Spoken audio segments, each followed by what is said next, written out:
Yeah, buddy, here we are. We're back. We're doing it. Thank you guys for being here. Thank you for watching. We got our Stargate Atlantis watch party tonight, you guys. Episodes 13, 14, 15, and 16 with a couple of special features that we'll all get to see and hear. Hope you guys are all having a good week. If you guys are down for some God of War, I played a little bit earlier today. We streamed it, so it's in the list of past streams if you want to check it out. We're doing all right. It's been a good story so far. All right, you guys, get there, find it, do it. You can watch it on Amazon Prime. We got the timer up here at the top. Meet me at 5 seconds. You know how the watch parties go. We're gonna kill the lights. We're gonna kill the music. We're gonna count to 3 and we're gonna press play. Is everybody there? All right, you guys. Episode 13, Quarantine.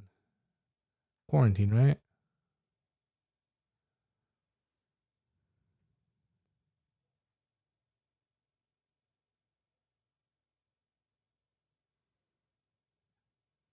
Yeah, Quarantine.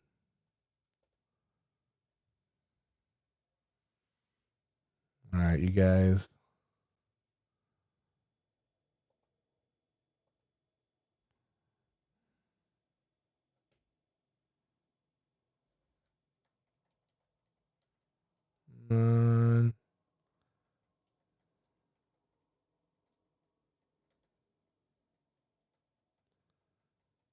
Yeah. All right. Here we are. We're at 5 seconds. We're going to count to 3 and we're going to press play.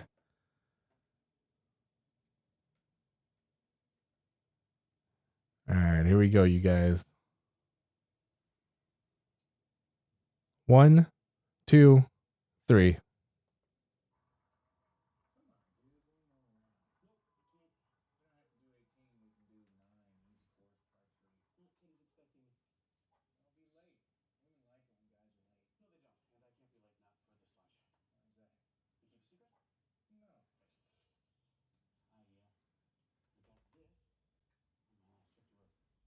Oh, yeah. Look how little that thing is. Bro. You work at the Stargate program. That thing's. Look how itty bitty.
Bro.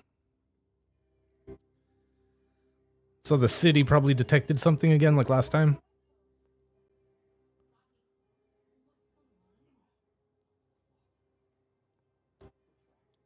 City's on lockdown, dude. What could it be? Another virus escaped amongst the people.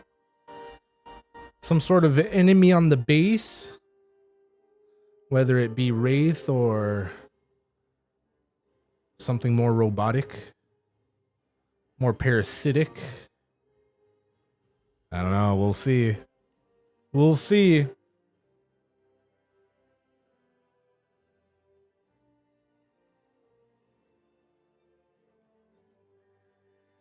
But you guys see that tiny little diamond? Bro, come on, man. I mean, I know Rodney's Rodney and he's probably a little cheap, you know, judging by him, you know, being Rodney, but damn, dude. You're gonna ask her to be your chick and a tiny little speck of green? Yeah, no, I don't know. I don't know, bro. But then again, that might be the only diamond in that galaxy. Probably not, but you know what I'm saying.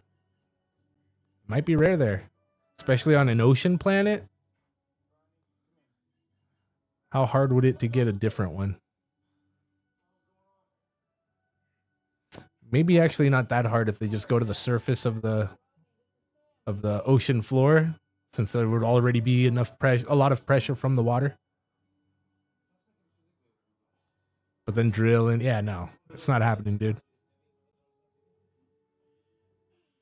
Damn, that sucks. In the elevator, bro.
Thanks, bro.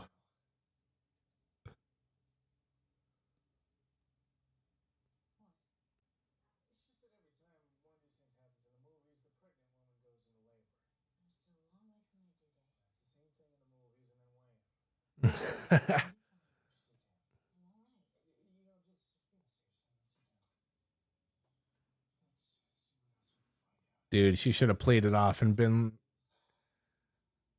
Yeah, dude, she should play it off.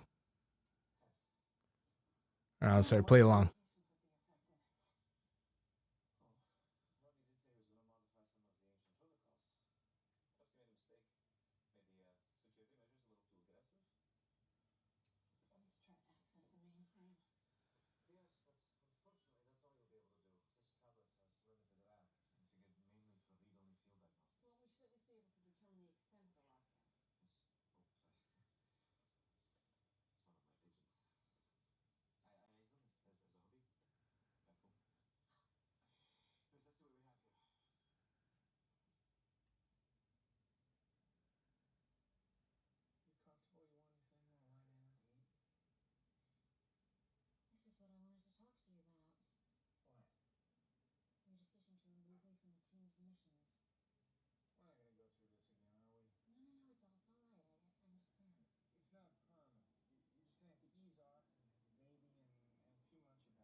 Max, what's up, dude?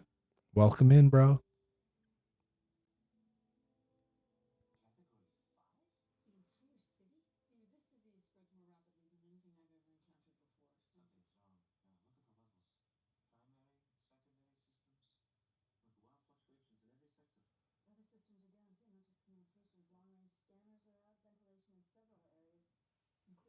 No, not yet, dude. I'll probably catch you a little bit later.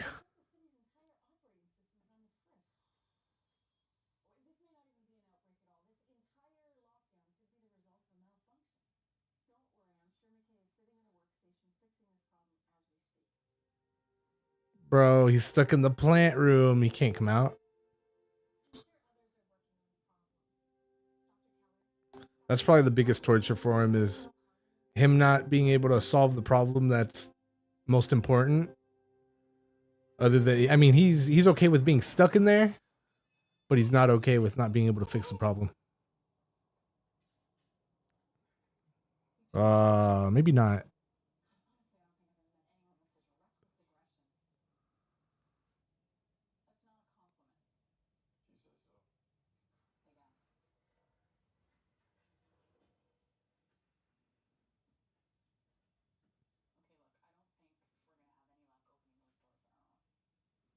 Bro. Yeah, Chewy.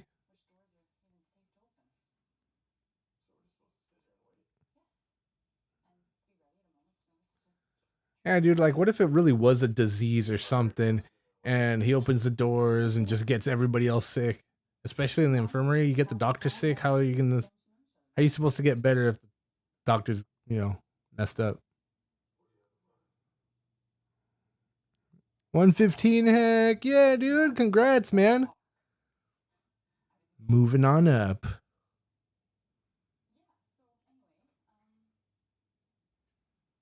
Nice, nice, nice. I'll make sure to hit that thumbs up later when I cruise by.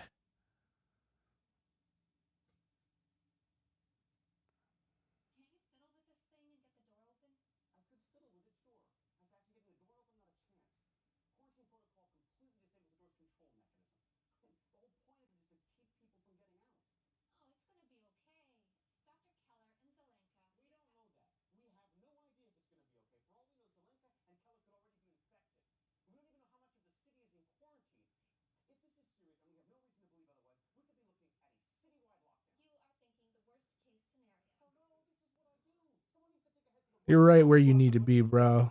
You got this.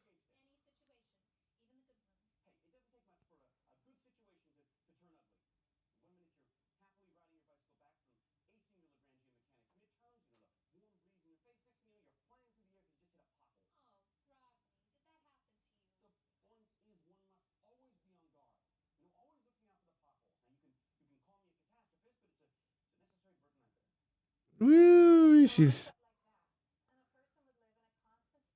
probably gonna say no for sure now. After this episode, she's definitely gonna say no.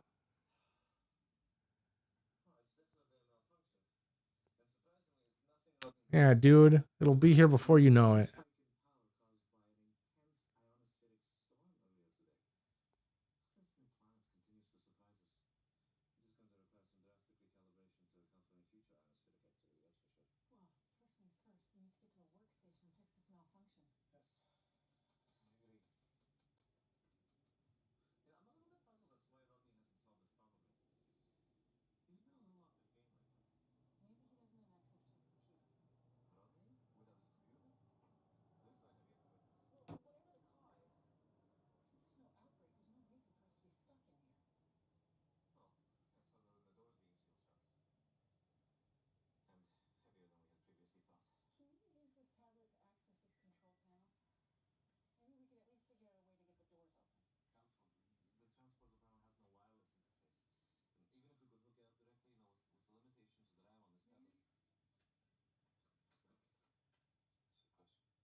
He sure is.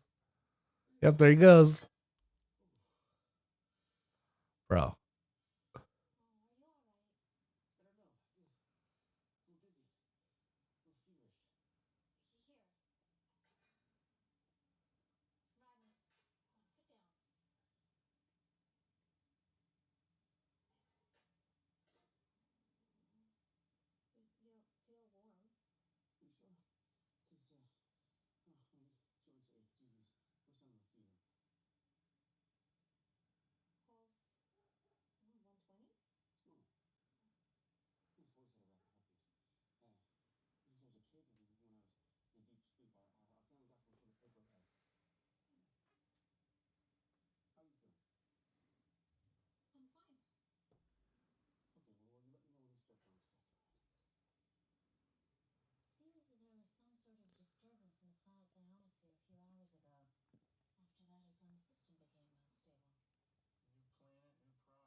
Bro.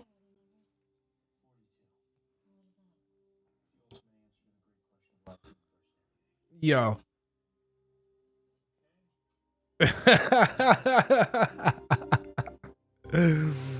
Bro.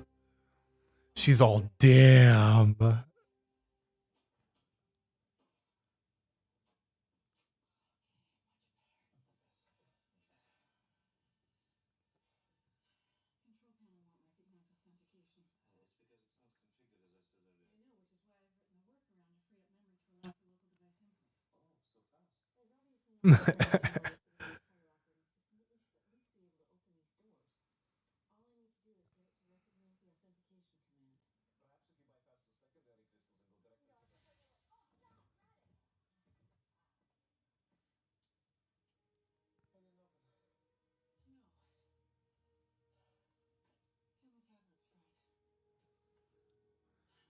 Radic, what the fudge?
Bro.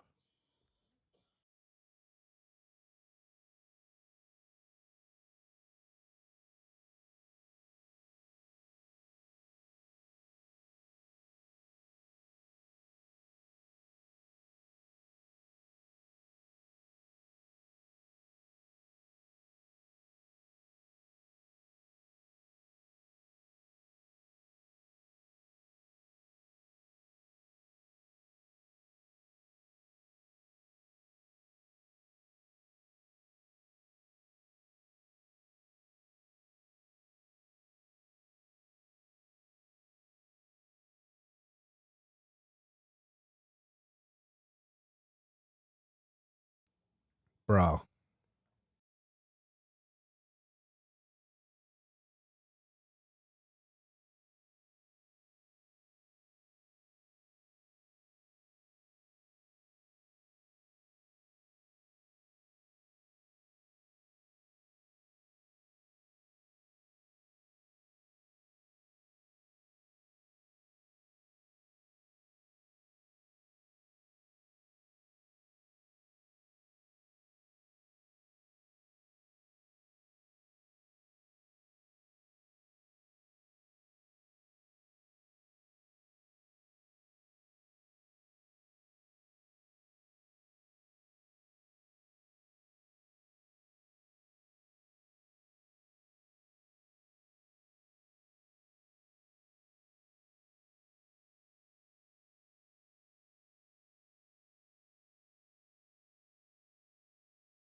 Get her, Ronin. Get her, Ronin.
They got glass windows in Atlantis?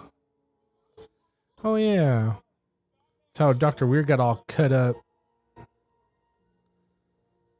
But you would think that they would have like some sort of safety mechanism to close those windows, right? Being a futuristic city from millions and millions of years ago.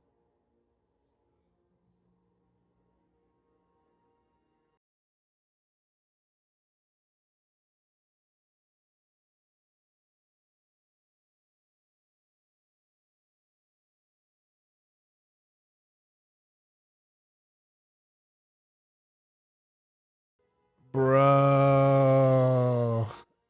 That's wild. Hell no. I would never. You'll never catch me up there like that.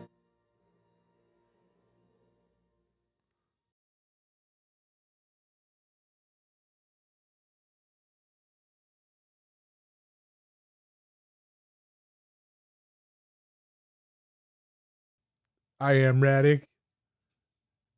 You're supposed to be the scientist, Radic.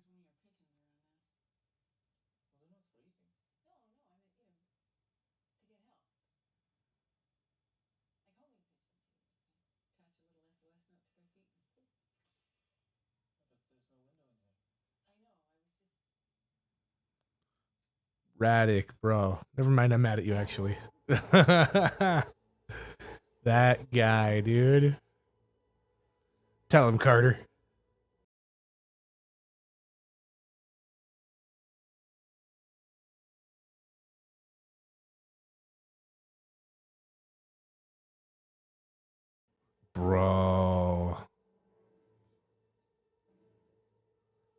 It's over, dude.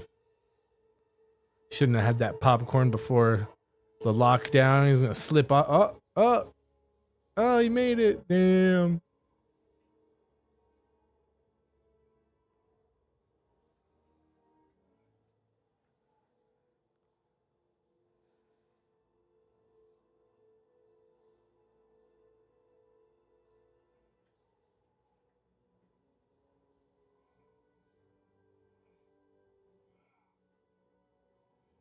Damn, dude.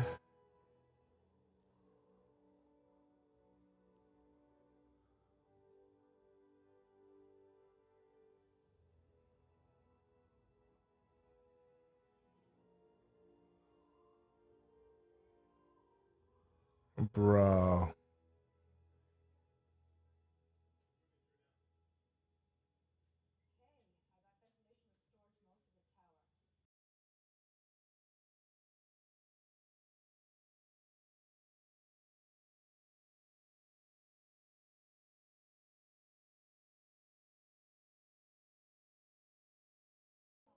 Damn.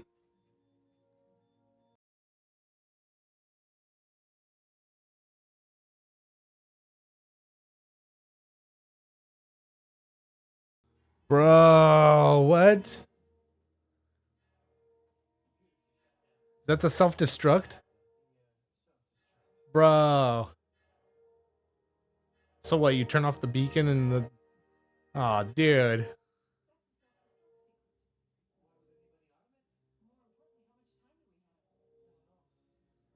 That's it, we're all dead. It's over, you guys. It's a wrap.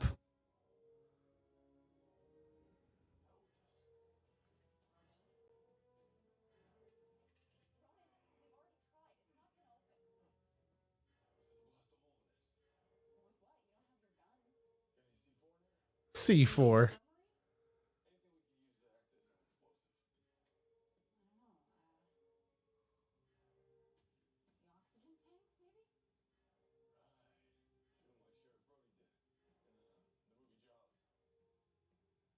Bro.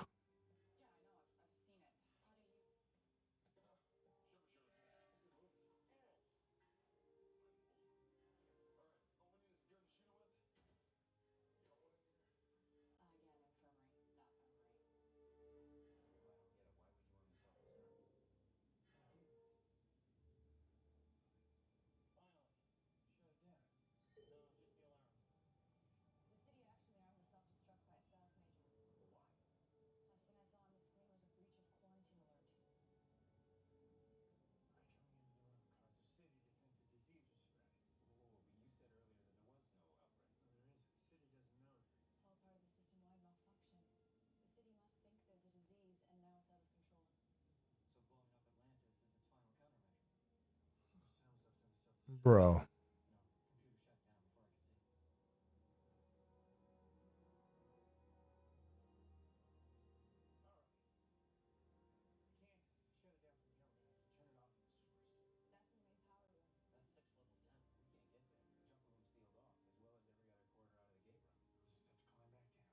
Bro.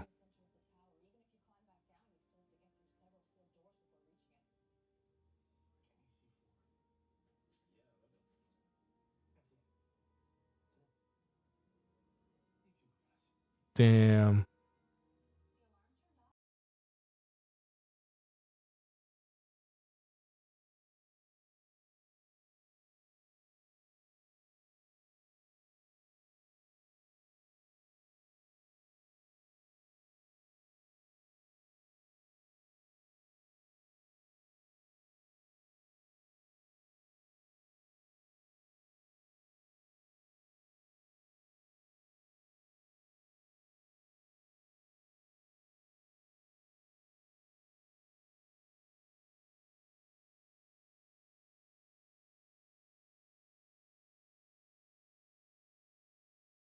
Damn, dude, he ruined it.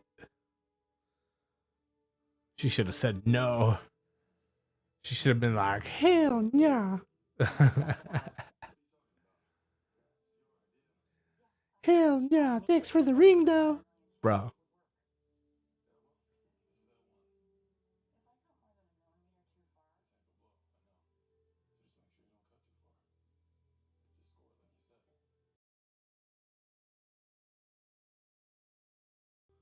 Cappy, what's good, dude?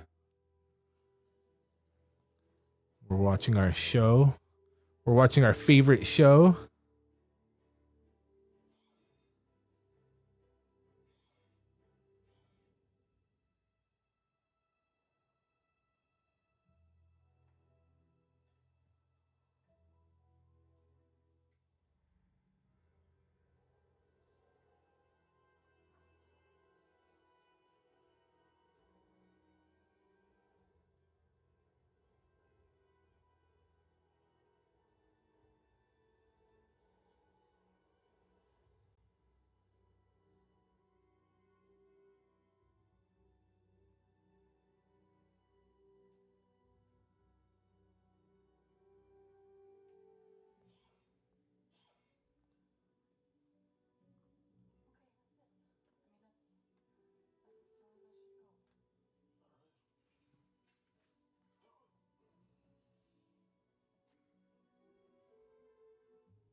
Nice, dude. Heck yeah.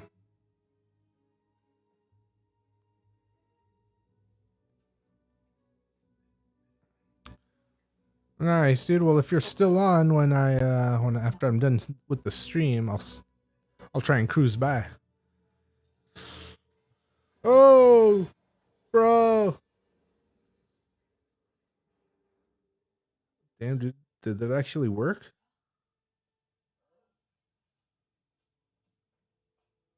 Hell no.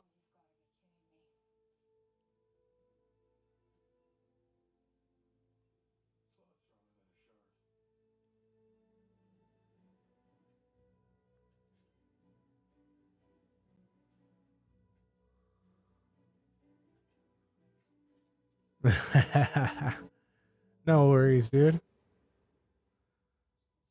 Next time. Or later. Whenever. Whenever you're feeling it.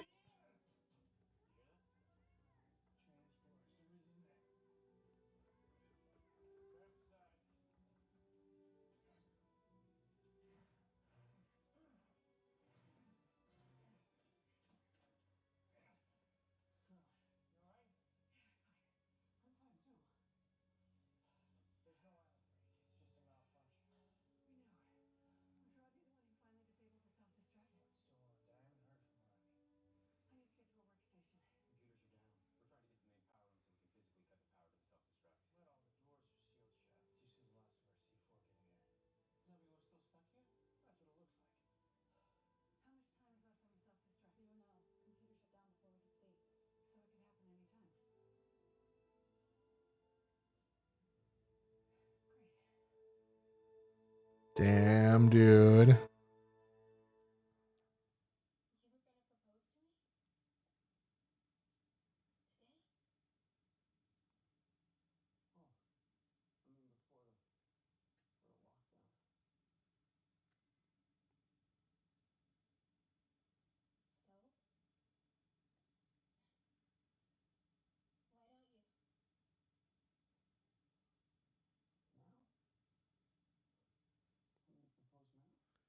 Bro.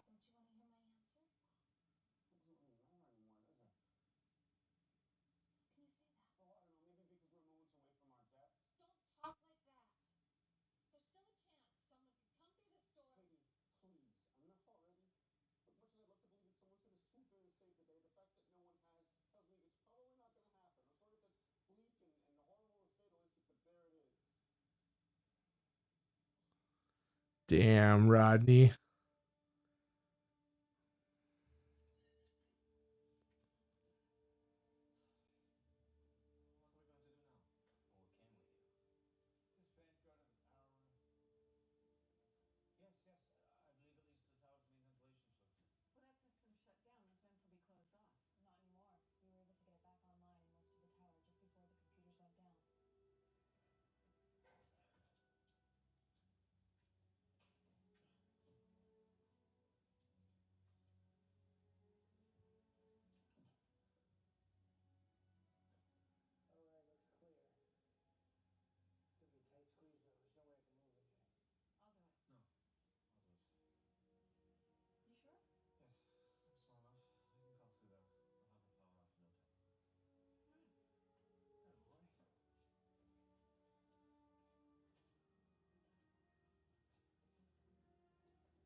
Get her, Ronan.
Yeah, Ronan. Woo.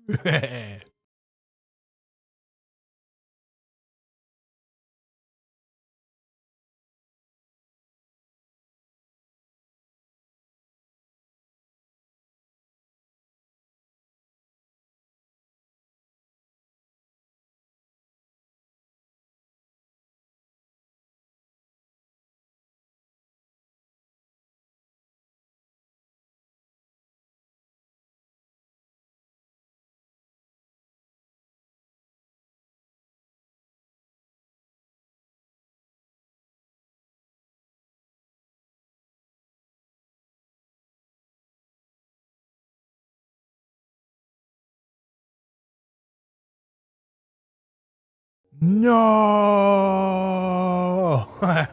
He almost got in there.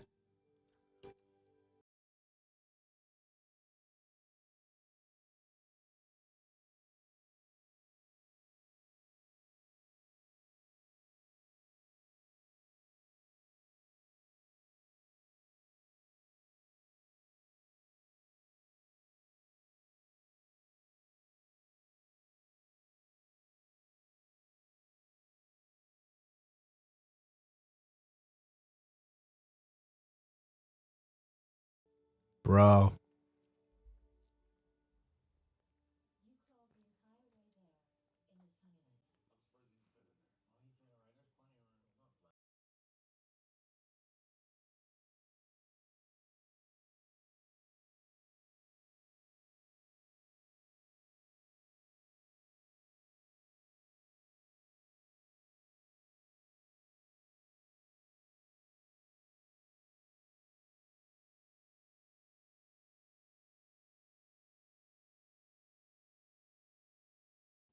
Yeah.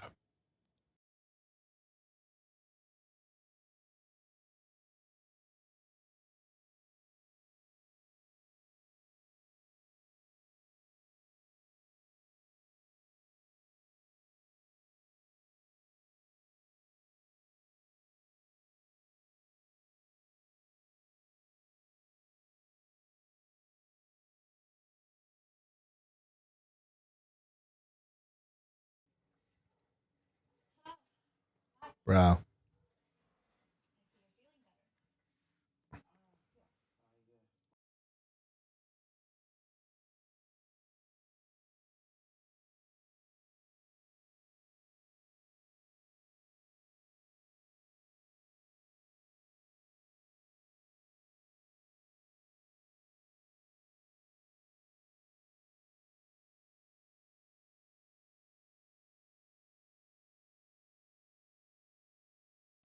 Bro.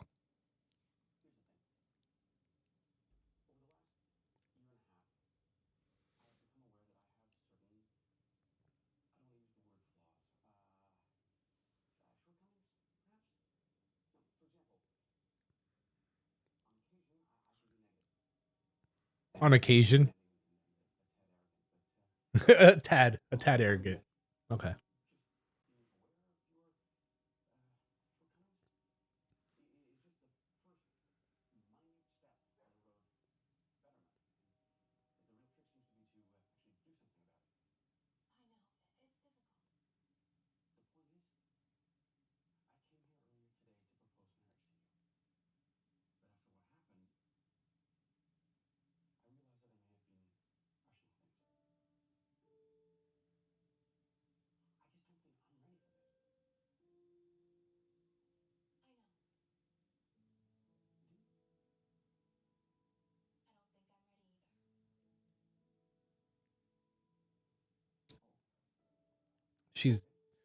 especially with you, Rodney, after the other day. Of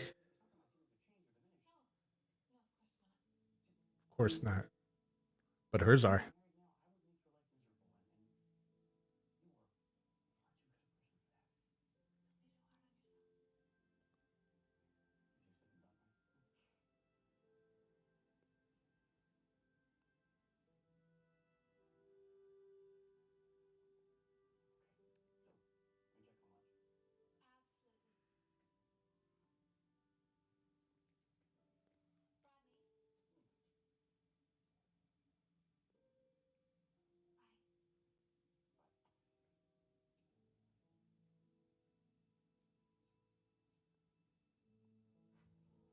Bro.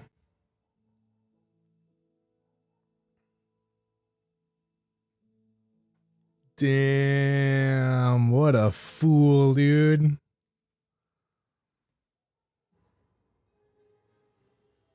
I don't feel bad for him. Feel better for her, though. A little bit, maybe kind of. Maybe kind of. All right, you guys, next episode. Whoa, I didn't put the episode number on there. What the fudge? Oh, there it is. So episode 14 now, you guys. And we'll start that timer back up.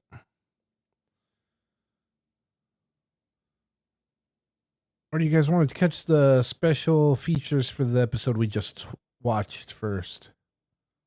We can do that. We can watch the special features first.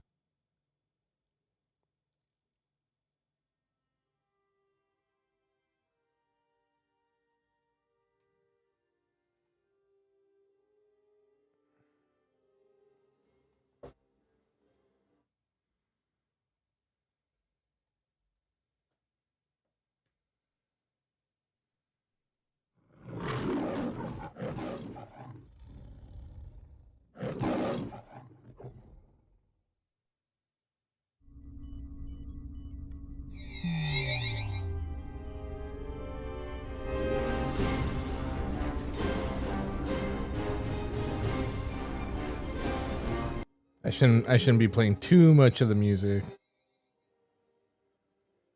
You know how they get about the music.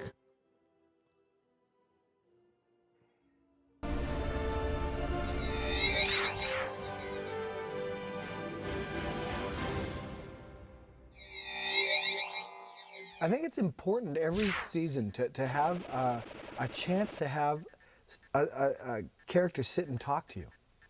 And when you have two people in a room, that's essentially what's happening. And because they're locked in a room, which is what quarantine forces them to do, the only thing that actually comes out of them is true. Look, you have to understand, your child has a family here in case anything ever happens. You don't get that ability to be able to say, here's my story, I gotta go, and run away with a lie. You know, you have to say, this is what I'm talking about. And then somebody's staring at you and you go, actually, this is what I need to talk about. My feeling is that on a show like Quarantine, the audience is really staring at the actors more than they're staring at the director. Because the only thing they have to look at are the actors. Usually I can take the attention away from the actors by showing something else or doing some explosions and that kind of stuff, and that's not the actors. But in this case, it was all acting all the time, and that's what they had to look at. David Jones, what's up, dude? In a case like Quarantine, I have to concentrate more on the acting. We have to do it again because of the dramatic hamster. Which I'm happy about. Yeah. Generally, when your performance is referred to as the, what is it, hamster? Dramatic hamster? Yeah, generally not a good sign. Yeah. And the Emmy goes to, not the dramatic hamster. That's Never right. happened. That's right. Never happened. Yeah, that's right.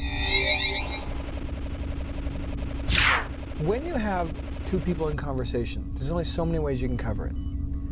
And I mean, you can go wide, you can go tight, you can go out here, you can cover the profile, you can do this, you can go over top of them. You know, there's only so many ways you can do that makes sense. It stops being so much about the shot composition when you're in a two-person conversation. there's only so much you can do technically with it as a director. So quarantine for me was making the actors as uncomfortable, being as close to each other as they were in the situations that they were in, and you know, it was written in terms of these are lines that will make them feel uncomfortable, and I had to squish them together in places they were uncomfortable, and keep them in proximity to each other so the audience knew that this isn't one person sitting at this side and one person sitting at this side of the room. These are people who have to be on top of each other. Zelenka and Carter in the transport are very tight, very uncomfortable. There's one thing I just want you to be conscious of, and it's not a huge deal, it's not a big deal right now, I just want you to be conscious of it because of the fact that we are going to be doing it from both sides too. Part of the problem is when this comes off, when you're both really far forward, there's nothing to look at. Just be conscious of this being a line, okay? And either go like this to each other, or this to each other. But not so much diagonally like this. Diagonal is like all these lines aren't enough. We have to think about diagonals. That's the whole thing. I don't want you to be. Whoa.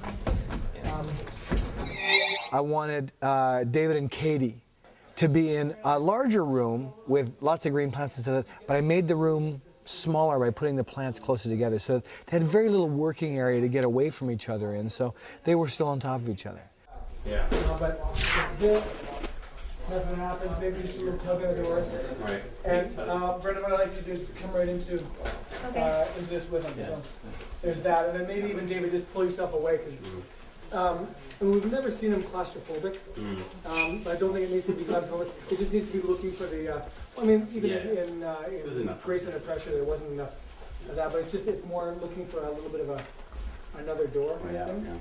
One of the things might be interesting here is if when you walk away, because all there is plants in here. So it's coming in here and going along here. It's like here's what all right, I need to get to a computer, assess the situation. And if you want to just sort of stay back here, yeah, because that's why he sort of turns and looks at you. So. Okay. It would be funny to do a full circle. I'm just thinking if you come back into it, because there is nothing in this room. I need to get the computer, assess the degree of the situation. You know, is it just this section of the city that's sealed off, or is it the whole tower? Here's the other room. With Shepard and Taylor, I put them in the middle of a big room, and they could have separated, but they didn't. And that's different. Like one of them could have been at this end and one could have been at this end, but they weren't. They were sitting together. That says a lot about the characters and says a lot about the dynamic of what they were doing. And then with Keller and Ronan, I started with them at both ends. One at one door and one at the other. And slowly they come together till they're both sitting on the same cushion. Action. This one's locked too. What the hell's going on here? Now you gotta talk loud enough because he is in the other room. So. This one's locked too. That's your loud voice? Great. Don't worry about speed and story again, because I mean it's all about sort of taking the time to get to the walls, right on. You're dealing with people. You're talking about stranger almost. Yeah. So it's take the beat. Yeah, okay, it's safe to tell you this, or I haven't got, okay, I'll tell you this. And I want to see those transitions, because otherwise it just feels too scripted. Do you know what I mean? It's that uncomfortableness that I'm looking for all the way through all this. And if you move over here on Tigerflies, there's a reason to move over here, and there's no reason for him to ask the question. Okay.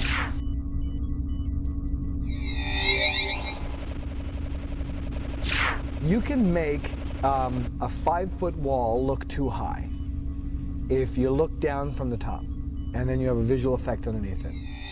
You can make it look like somebody's climbing 1,000 feet if all they do is make a move up a 2-foot, thing like this, because the visual effect makes the 1,000 feet drop below them. Looking at somebody flat on a wall doesn't tell you where they are. So you don't really need a wall that people can, climb 100 feet on. What we had is we had 2 walls. We had the wall on the practical set, which allowed him to get out the window and start up. Yeah, dude. And that was he only had 10 feet of climbing so far in up there. But even that section looks like 50 feet.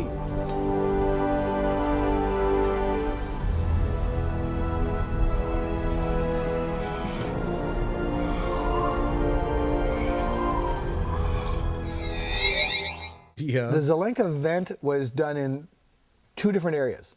One is the actual area that he climbs into that is coming from the room.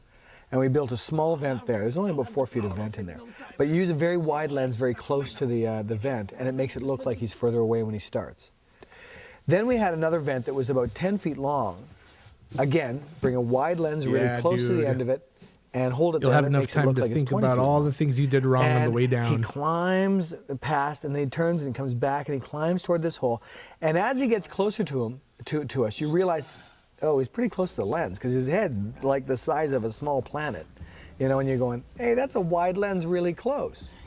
So that's how you do it, is you just use the trick of a wide lens very close to it that makes it look like it's further away than it really is until he gets close, and then he's just got like the big pumpkin sitting right there. Just stop that.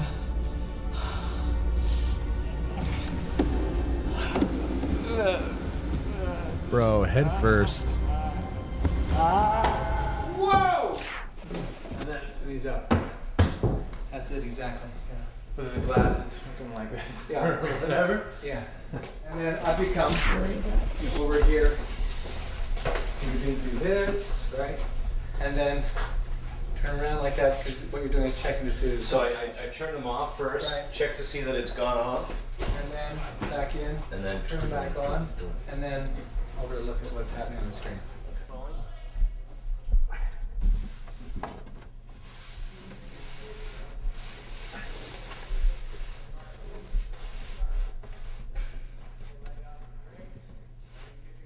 Good to go.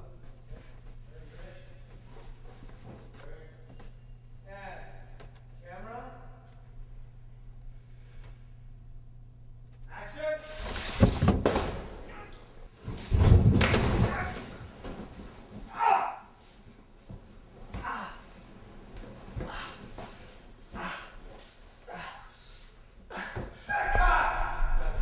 Bro.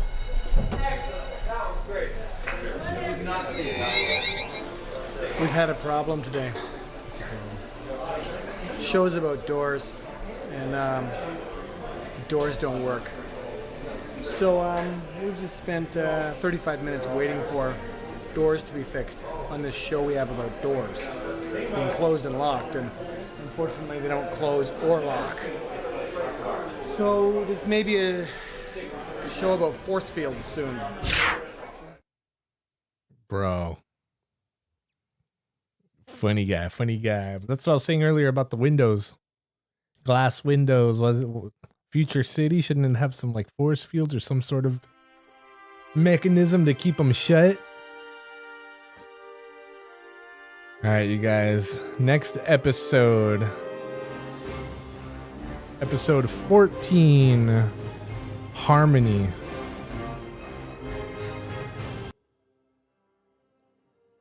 We're at 5 seconds. We're going to count to 3 and we're going to press play. Sometimes there's a stubborn. Yeah, that's right. She knows. All right, here we are. We're at 5. Little castle view. I'm going to count to 3 and press play. Here we go, you guys. 1, 2, 3.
Bro, no.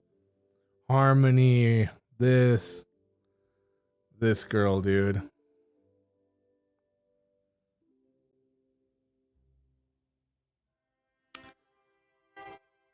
She's an act. She plays a part for something else. I forgot what it was. Yeah.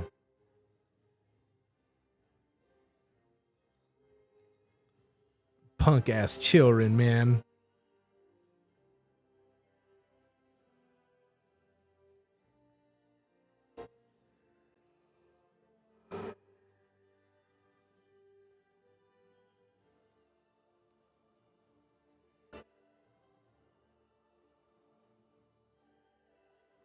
Damn, you guys. We only got one more season after this.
Oh, yeah.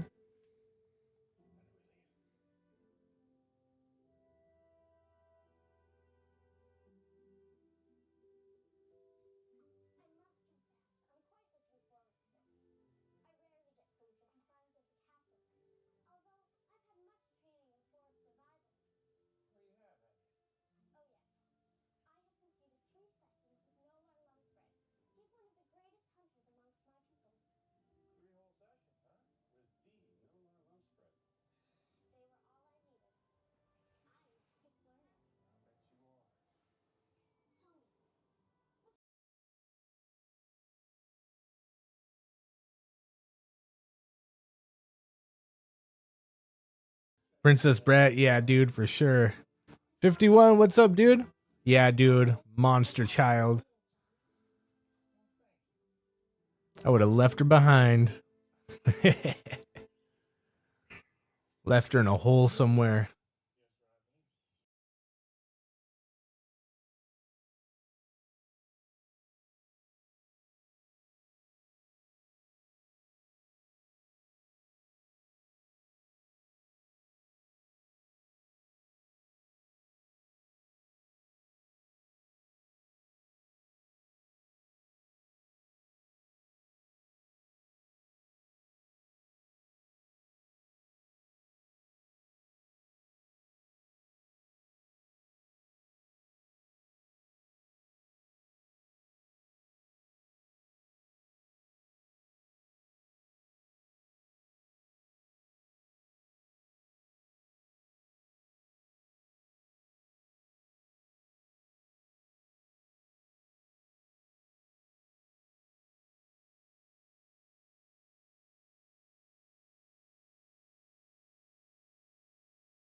What's up, you guys? Bella Truth, Francois, welcome in. 51, I think I said what's up, but if my mic was muted, what's up, dude?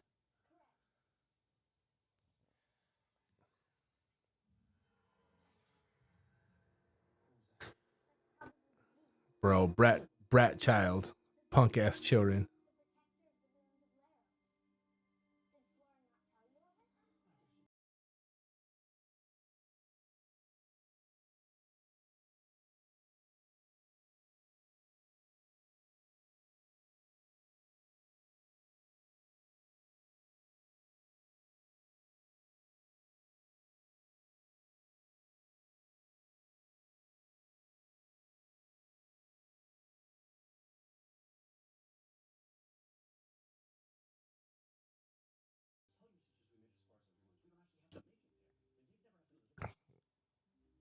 Well, welcome back, Cappy. It's nice to have you here, bro. Thanks for chilling.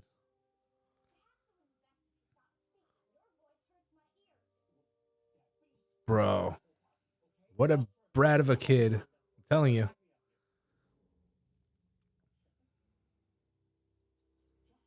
I would have told her, let's play some hide and seek. You go hide, I'll seek. And I'd be like, oh, Shepard, she went back to the gate.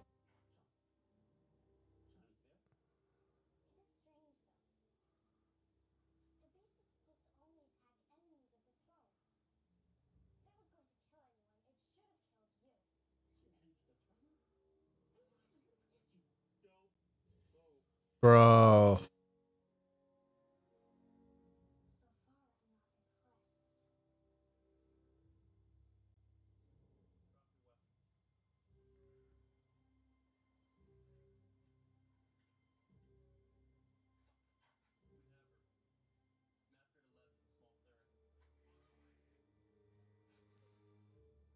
Busted, dude. Yo.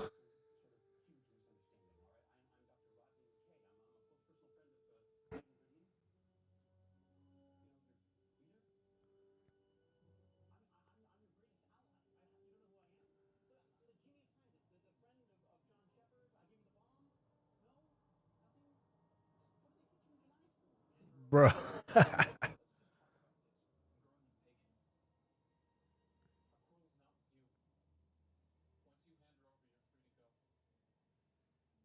Yeah? Later.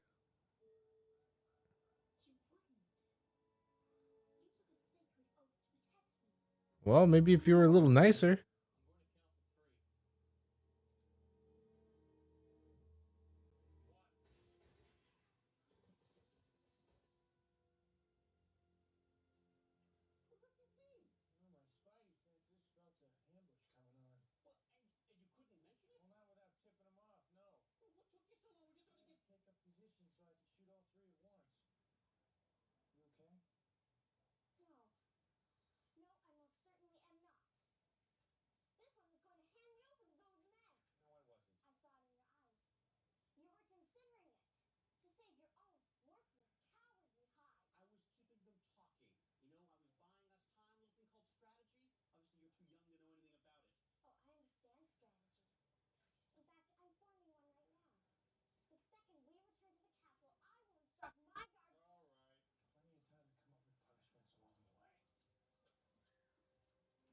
Dude, either she's a really good actor or that kid is just that much of a brat.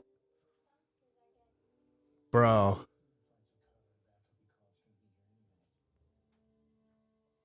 Little backhanded threats too.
Bro.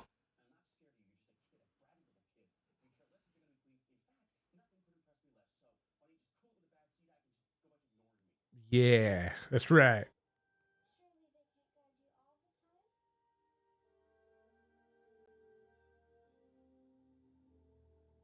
Yeah, exactly. What you gonna do, Bander? Ooh, walk away. Yup.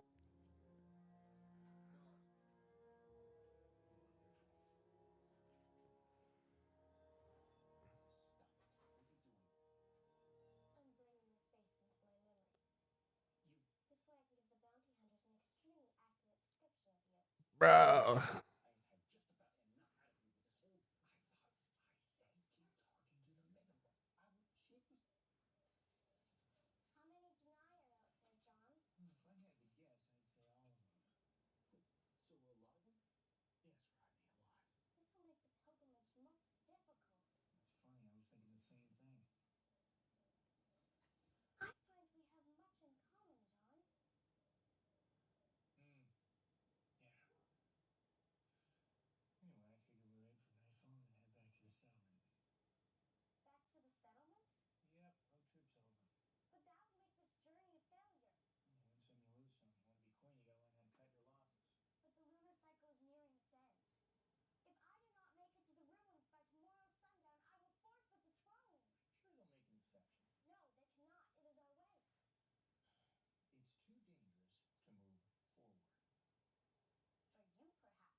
Bro.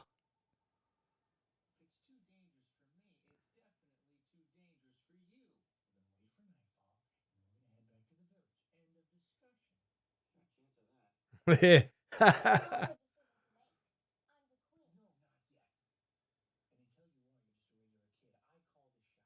right. Tell her, John. Tell her, Bander.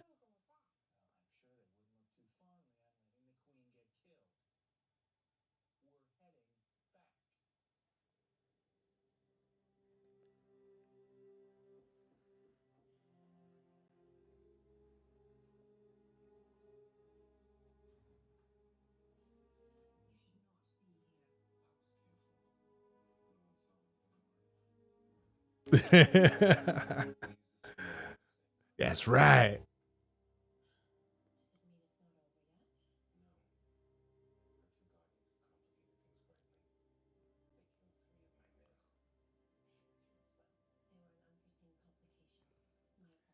Damn, the sister? The sister's behind it all? Bro.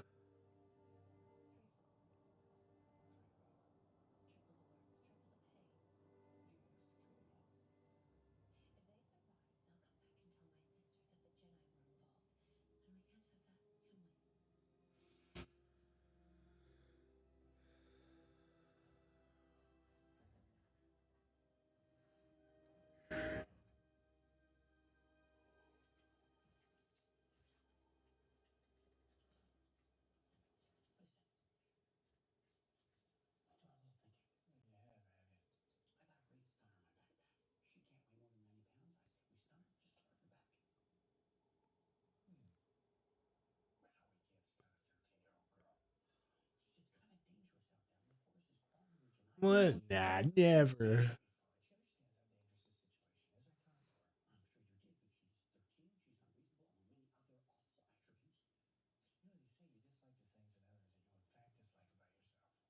Bro.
Bro.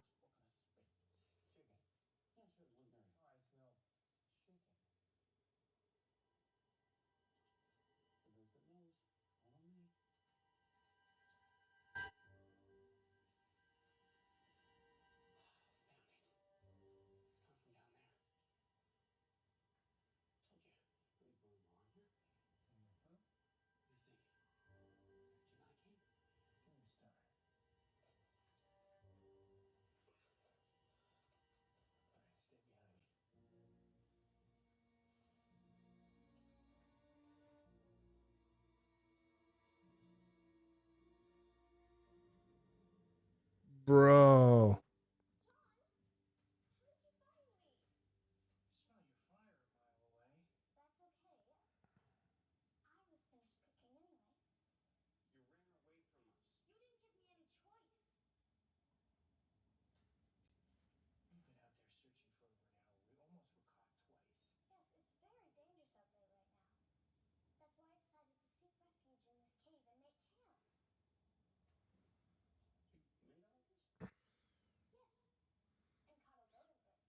Bro.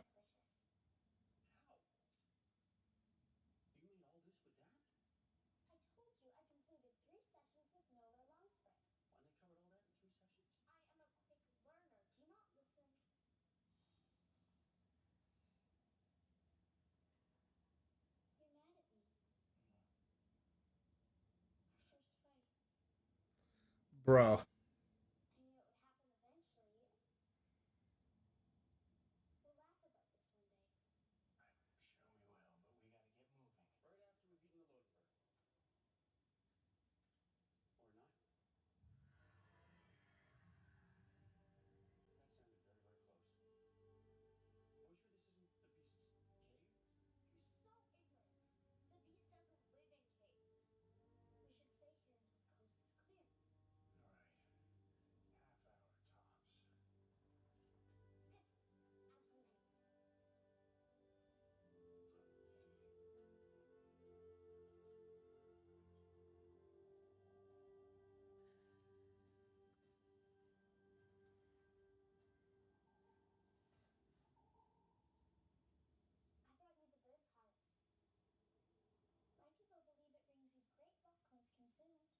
Ew.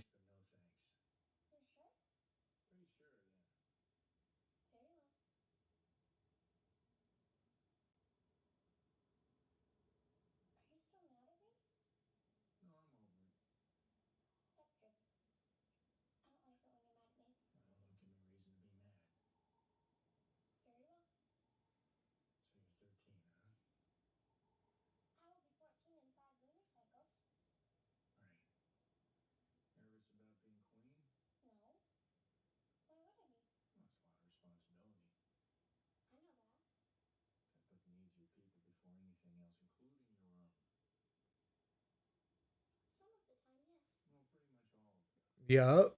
Tell her, John.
Dirty. You're a doctor, right? Yes, yes. I mean, I'm not a medical doctor. So you're lying.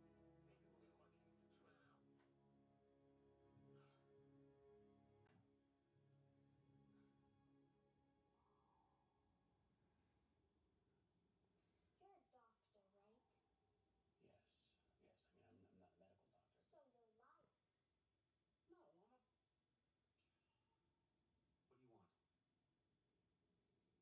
What do you want? What does love feel like? Oh boy. Because I think I'm in love with John. Yeah, well, it wouldn't be the first time, and I'm sure it won't be the last. What does that mean? It means that a lot of people, particularly alien women, tend to fall for John Shepard's good looks and charm. Not like me, they don't. It's a bit old for you, don't you think? I hadn't considered it. Yeah, well, he will, so don't get your hopes up. You're not going to try and influence him, are you? I won't need to, trust me. You don't like me very much, do you? No, that's not true.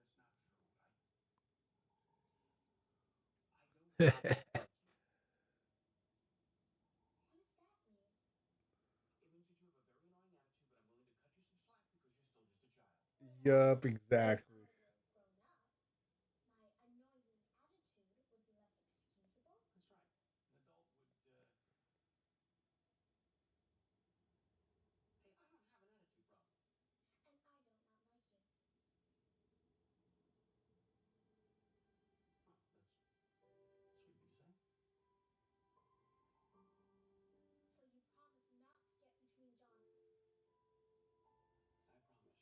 My annoying attitude would be less excusable. That's right. An adult would, Hey, I don't have an attitude problem. And I don't not like you. Oh, that's sweet of you to say. So you promise not to get between John and me. I promise. Now, I'll give you this. You're a lot more mature than it usually falls for. Thank you, Doctor. Okay, what do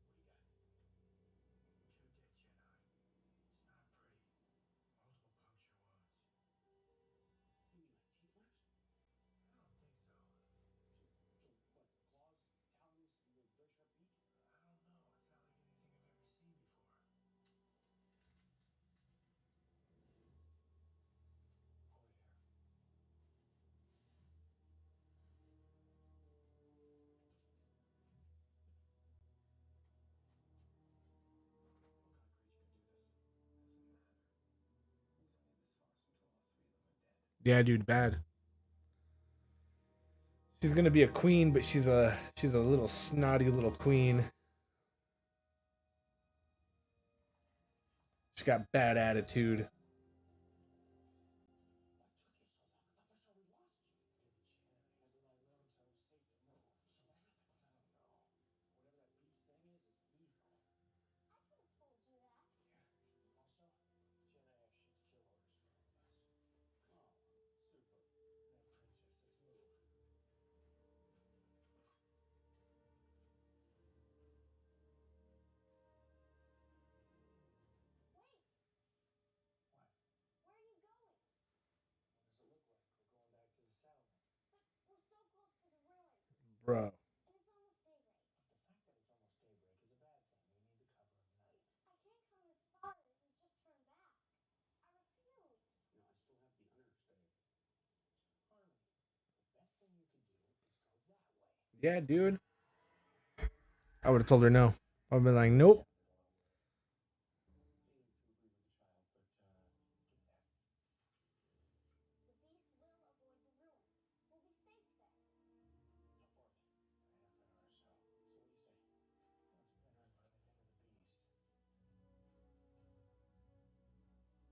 far? Half hour or so. so what do you say? What's better than running into the beast?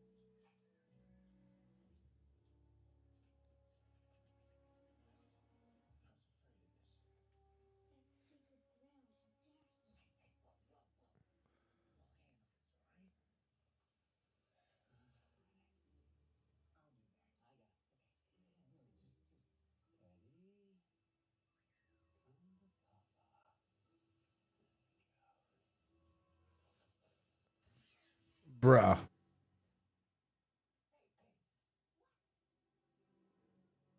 You've subdued him. Ancient? Yeah, obviously. It's weird. This place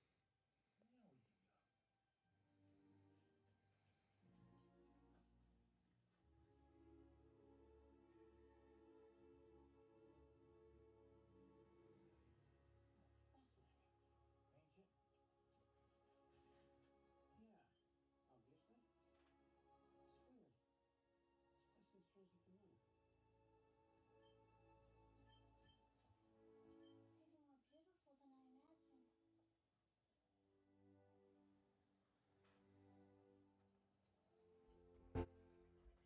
even more beautiful than I imagined. Something's wrong. She broke it. It's not working. Ah. Silently meditating or something? My pendant, it's supposed to glow. Well, I'll be damned. Let me guess. Oh yeah, it's ancient. It's the pendant of Leros. The queen, and only the true queen, must return it to the ruins. Once here, it is to glow and imbue me with great power. Sisters kind of failed to mention that. It is one of our greatest secrets. It's a testing ground. Huh? I know what this place is. I've been reading about it. Hell, we've been looking for it for the last 2 years. I've seen the schematics. Showed class? But believe it or not, this place actually does control the beast, if the beast is what I think it is. Which is? Mini drones, if I'm right, and you know you can usually take that to the bank. I mean, this planet must have been where the ancients first developed drone technology. It was their main Bro. testing ground. That would explain why the Jedi look like Swiss cheese. The mini drones went right through them. And that noise the beast was making is more like an electric swarm than a growl. So the pendant is, Probably some sort of passkey. The ancients weren't above protecting their research even from each other. Well, you need more than just the gene in order to activate and control the drones. Otherwise, yes, of course, it's in auto protect mode. They're trolling the forest, taking out anybody without the gene. That's why they stayed clear of us and went straight for the Janai. But the royal plane here must have it as well. Bro. Well, why isn't it working? Well, maybe because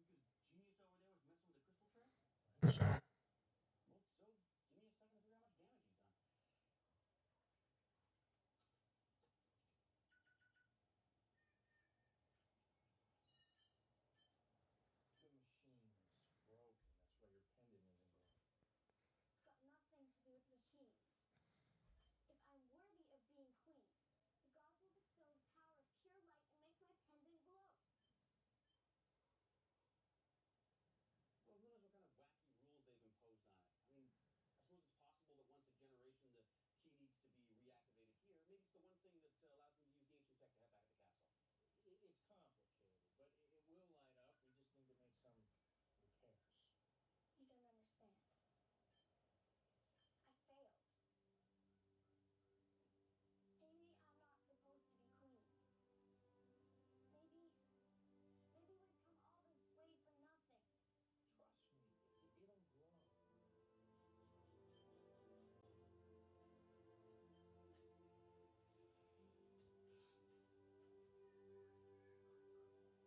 way for nothing. Trust me, it'll glow. Wake up.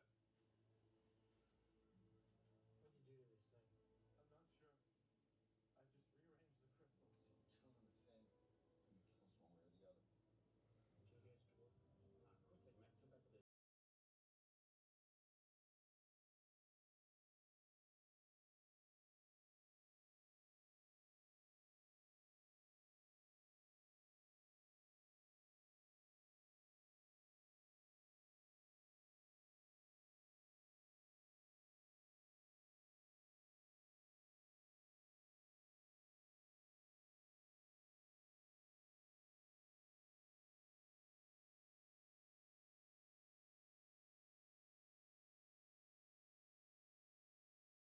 Ah, yup.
Bro.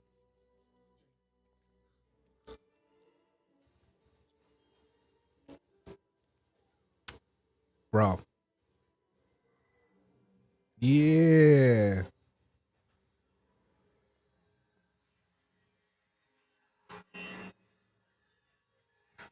Little tiny mini drones.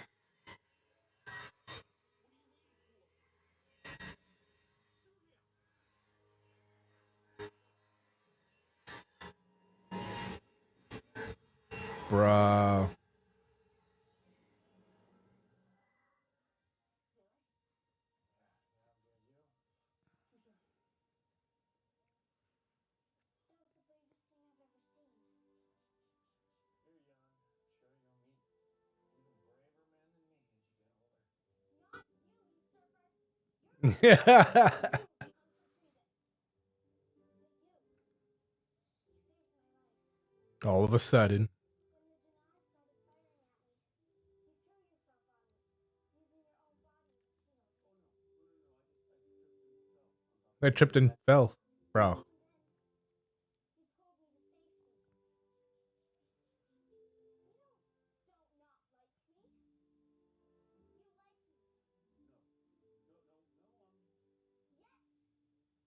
Janai started firing at me, you threw yourself on me, using your own body as a shield.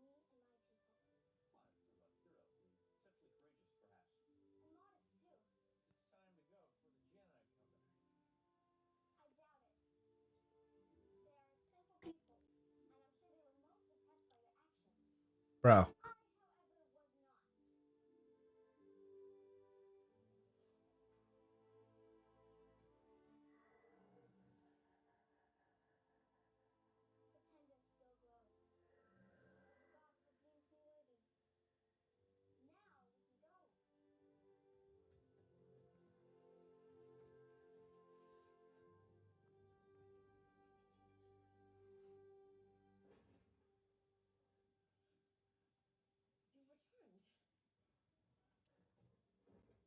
They've already searched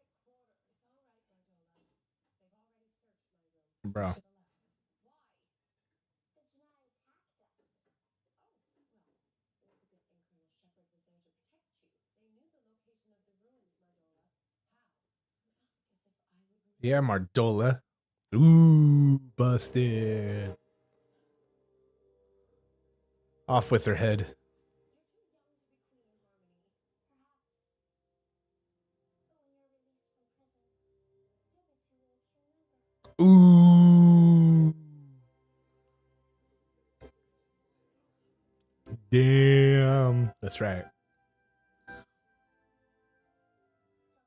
McKay and Colonel John Shepard. Yo, the best painting ever. So funny, bro.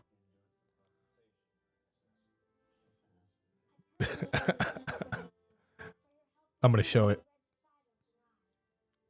I've had one of the court's finest artisans feature you in a rendering of our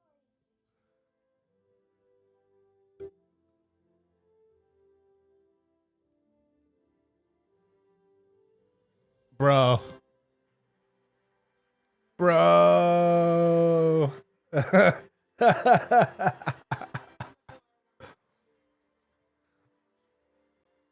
Yo. So funny. Punk ass children. All right, next episode, you guys. Oh, actually,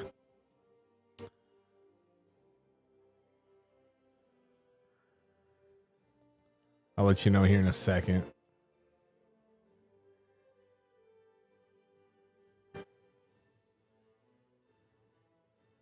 Okay. Yeah, next episode, you guys.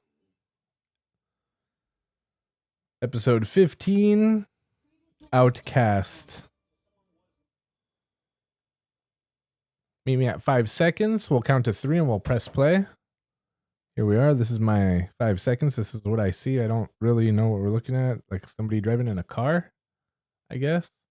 There's cars in Atlantis. I don't know what I'm looking at. All right, here we go, you guys. 1, 2, 3.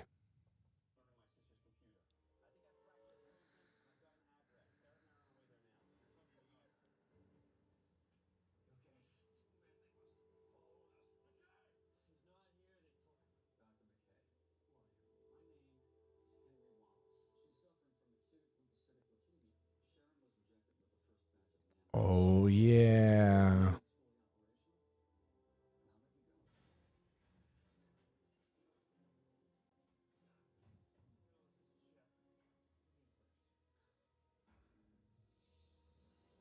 Yeah, like, he's dead.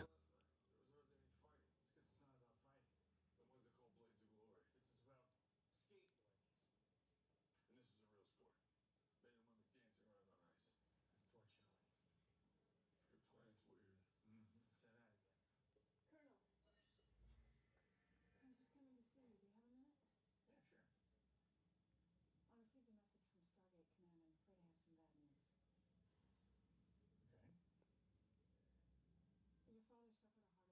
night. Bro. I'm sorry, John, but he passed away. Bro.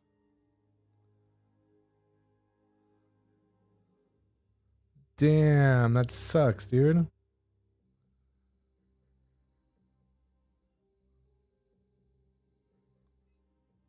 Yeah, that sucks.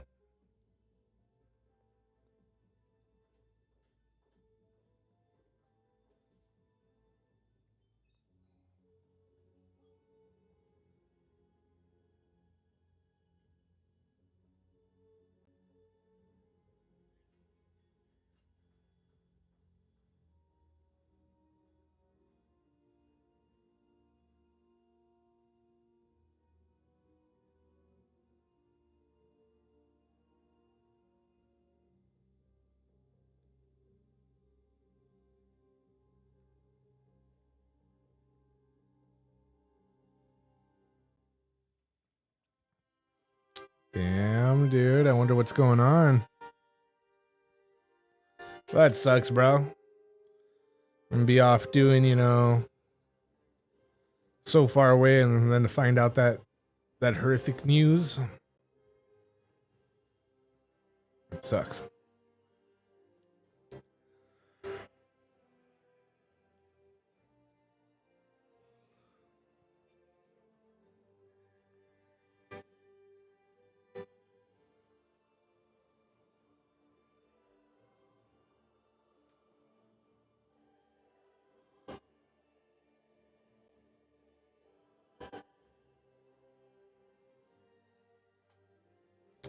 Dude, the city planet with the replicators, always a good badass shot. Even when the ancients are destroying them a few millennia ago, they did good with the CGI on those guys.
Damn weird, dude. I know you had a brother. Never talks about nobody about nothing.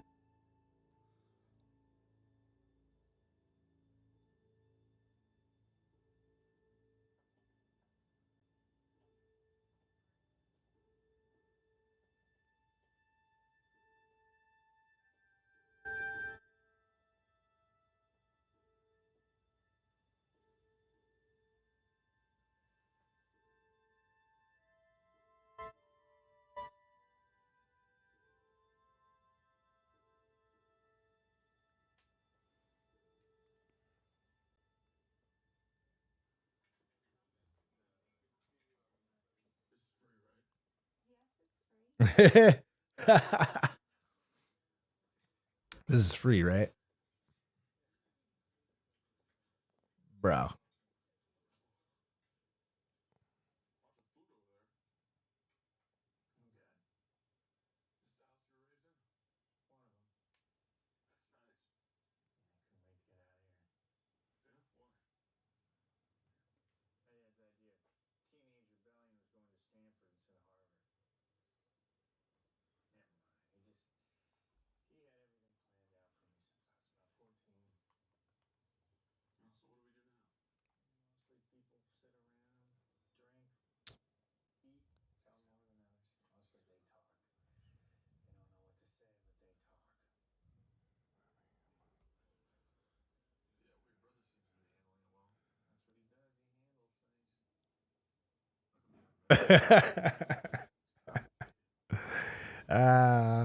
Yeah, dude, I know all too well.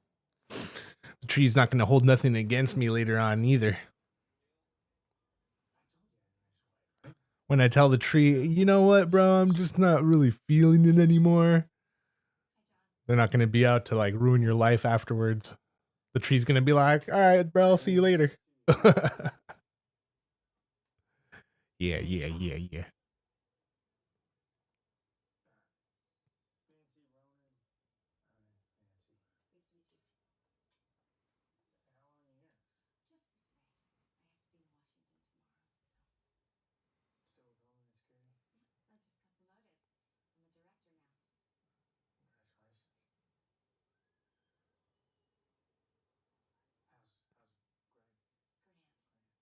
Bro.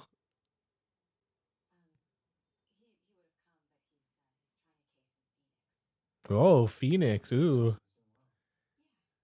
Try the Pegasus Galaxy, boy. Oh, sorry.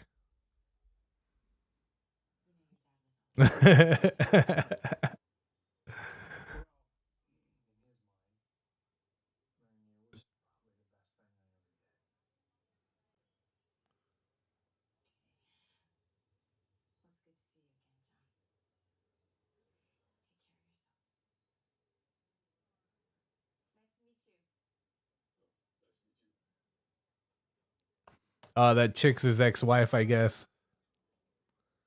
We just found out. Yeah, Bander's whole life has pretty much been a mystery up until now. Well, we met a couple of his friends before and we knew what he used to do. But like as for like his father and brother and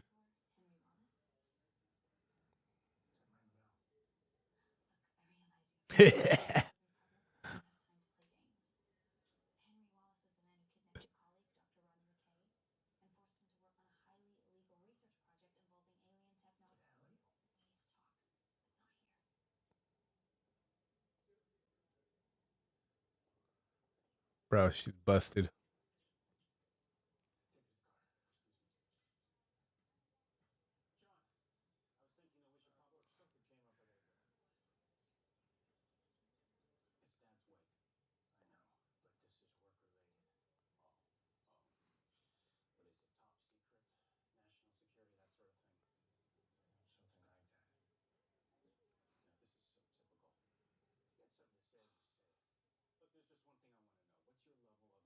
Look,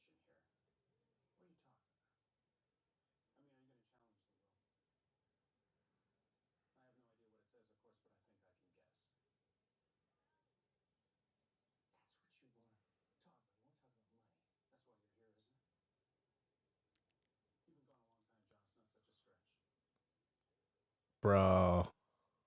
You got nothing to worry about. You think I'm here for money? If I've got the wrong impression of you, it's not my fault. You're the one who left, remember?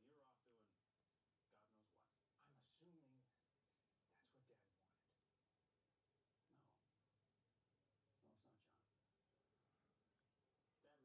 doing God knows what. I'm assuming that's what Dad wanted. No. No, it's not, John. Dad regretted what happened between you two. Right up to the end. Damn. Bander, you piece of shit. Damn, Shepard. Oh, this is how we learn, right?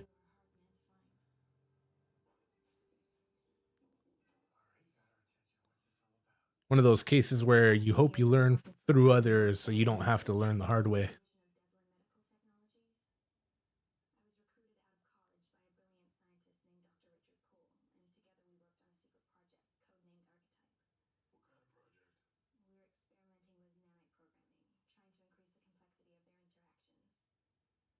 we'd been given a key piece of programming, something that allowed us to make a major breakthrough. What are you talking about? It's one thing to inject nanites into a mechanical or biological system for the purpose of effecting changes at a molecular level, but it's quite another to use them as building blocks to create an entirely... Wow, how does she know so much? Who is she? To be honest, I never thought I'd see it in my lifetime. But then all of a sudden, we began making incredible advancements, and the next thing I knew, there it was. Bro. Technically, that term isn't accurate because self-replicating isn't one of its primary directives, but yes. There's no way you ran off. Yeah. She's a stalker. Richard told me the project was being funded at the highest levels. I don't believe it. Maybe it sounds a little naive, but well, Richard was like a father to me. My own parents died when I was very young, and I trusted him. But then one day, he came back to the lab in a panic. What's happening?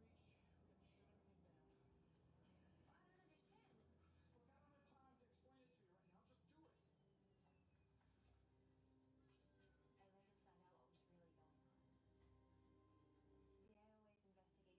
Just do it. I later found out what was really going on. The IOA's investigation of Devlin Medical was closing in, and Richard wanted to get rid of the evidence. I'm sorry about this. Oh.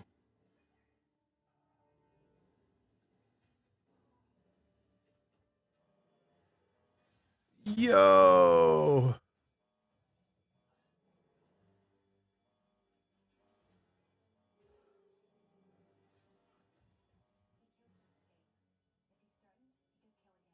I had to do something. Bro. Telling me there's a replicator loose on Earth. That's right. How long? Well, he escaped 3 weeks ago.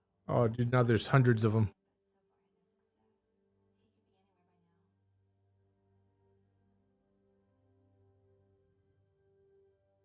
Looks like he was the only one here. Colonel Shepard. And Ronan, of course. How did you find me? Well, we had a little help. Yup. I'm sorry, Richard. Ava, my God, do you realize what you've done? Run, Bander, run for your life. Any longer? I had the situation under control. Your little science project got 2 of your own men killed. Amy's still on the loose. I don't think you have control of anything. He killed in self-defense. If he's not threatening anyone, harm anyone. No, that's because we're going to find him. And we're going to neutralize him. And you are going to help.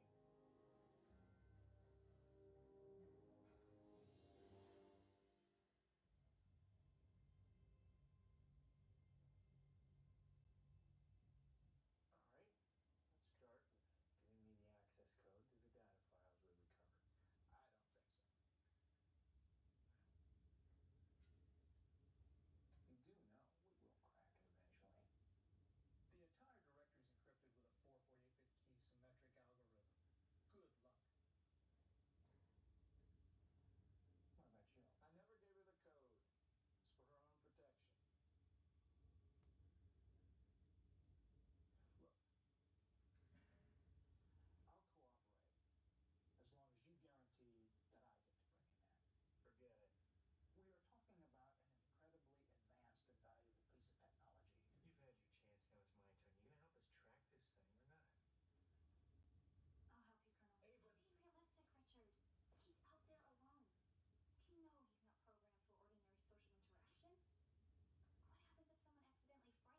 Nice.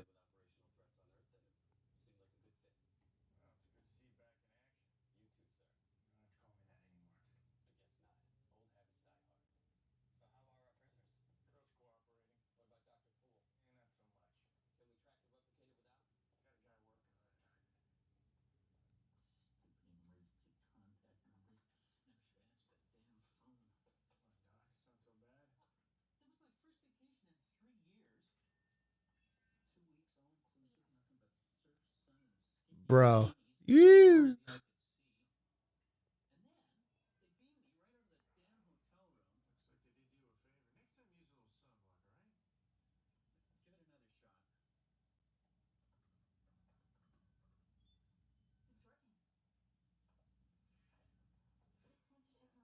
It's working. This sensor technology is incredible. Is it alien? Sorry, I forgot I'm not supposed to know any of this.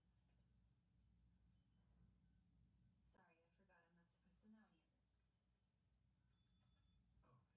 a signal. Let me see if I can narrow in on this a bit. There, you should be in there. How big of an area is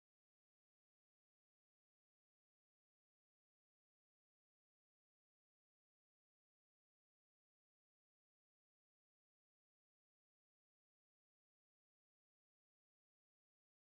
That's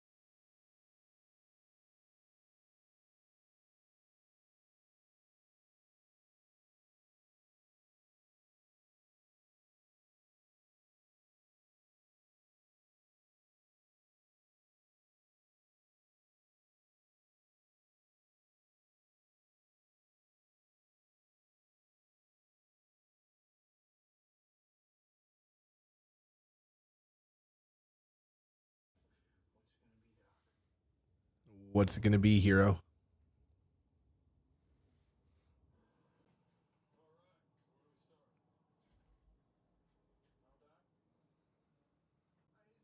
He's in defensive mode. Basically, he's hiding.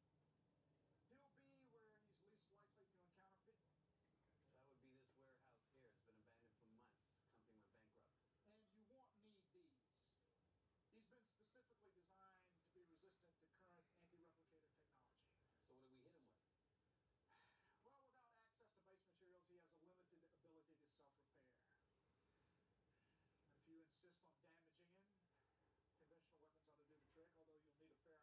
last resort. All right, listen up. Let's try and get this right the first time. We're gonna operate in teams of 2. Your objective is to find the target.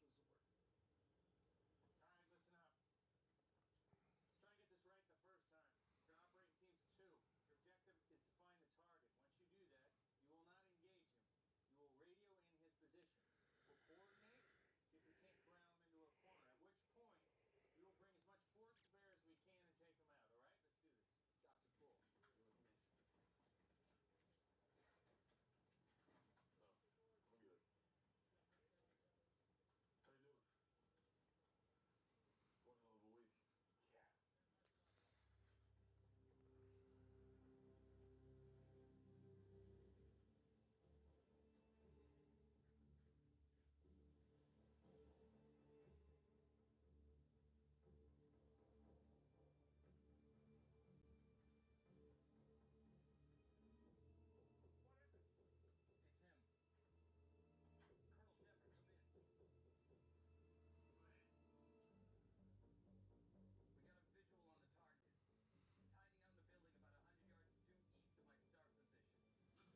We'll be there in a minute. Understood. Bates out. Bro. Cleaned his clock.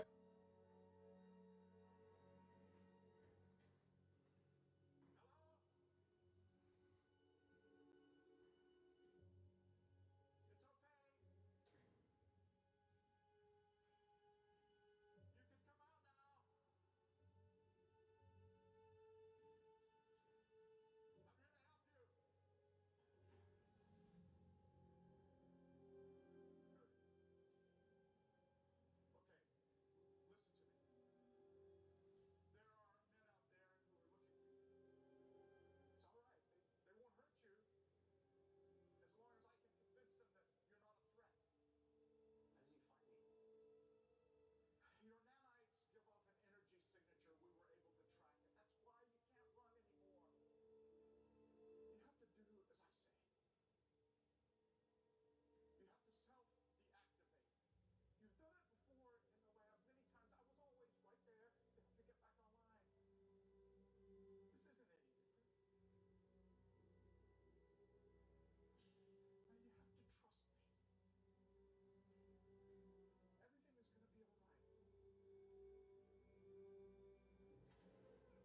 Bro.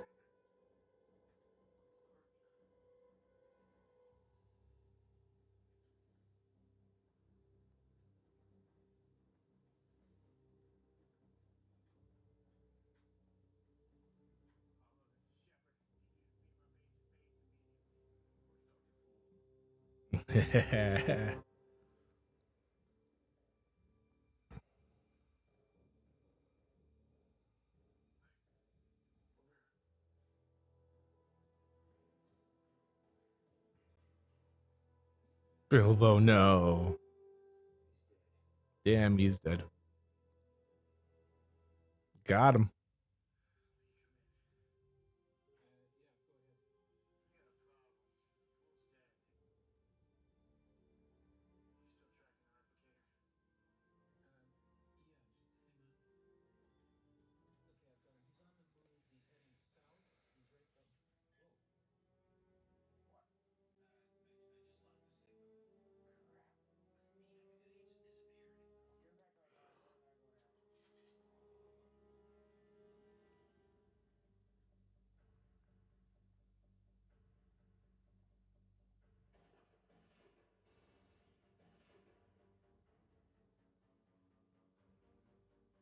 Oh, yeah? It's probably where they got it from.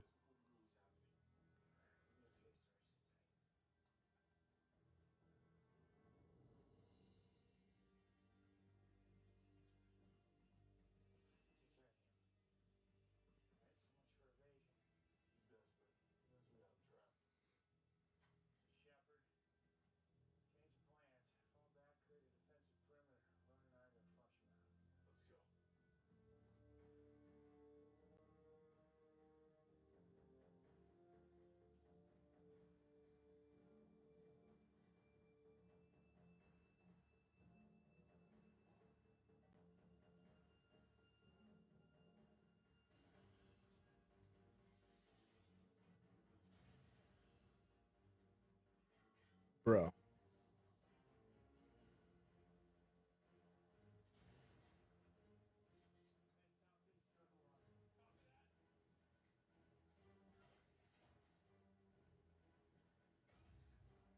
Bro.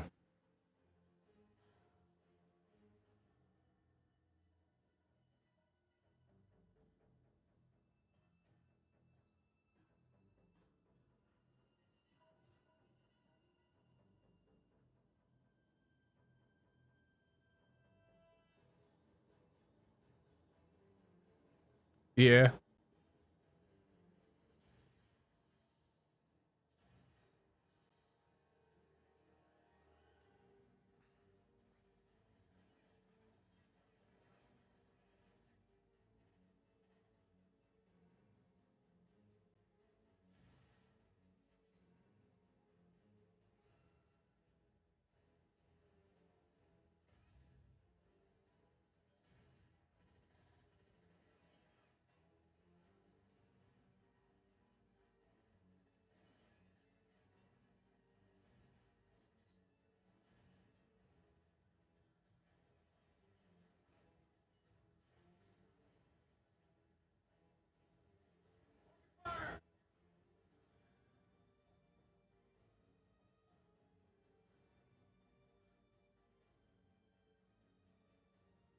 Bro.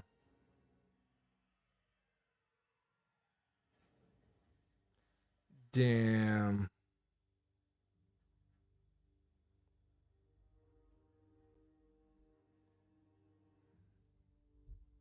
And he's gone.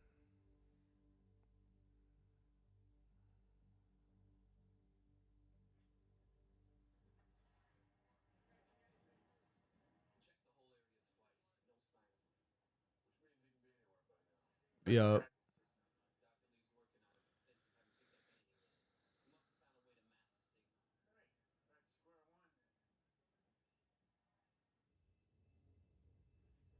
Yeah.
Bro.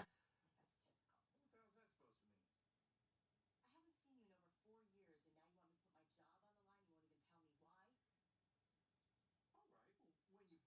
mean? I haven't seen you in over 4 years, and now you want me to put my job on the line? You won't even tell me why?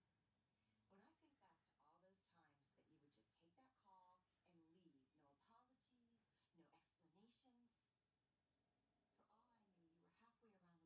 like when we were still together. When I think back to all those times that you would just take that call and leave, no apologies, no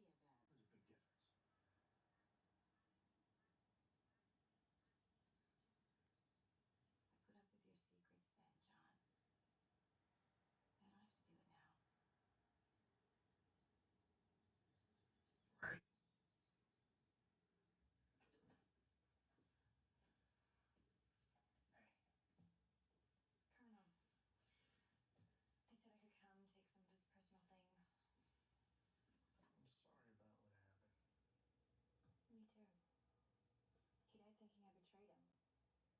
Well, you don't know that. That's nice of you to say, but this project meant everything to him. Well, maybe you meant something to him, too. Never know what people are thinking. Even those you're closest to? Is there a depth that a maximum depth that the bell can go? Colonel? Look, I know this is not a good time, but I gotta ask you something. What is it? Did anyone else know about this project? No. No one came to check on your progress.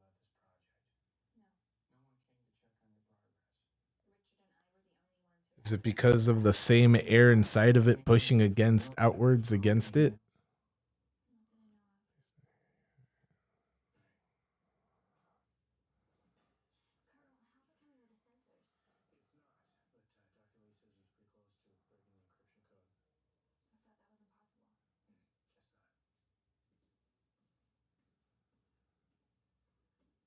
Guess not. No, it'd probably be the same pressure. Like the pressure probably would go.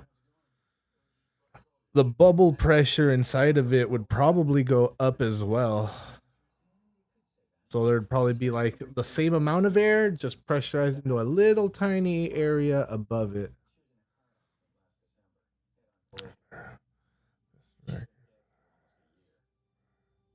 In a diving bell.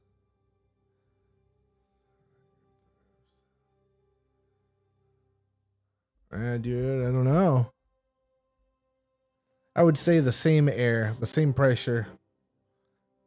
Air pressure on the inside versus the outside.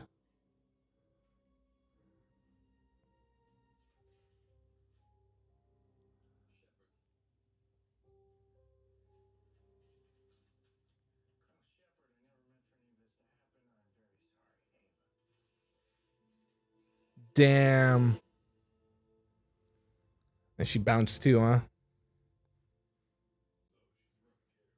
it looks that way. Bro. Two sets of blueprints, one male, one female.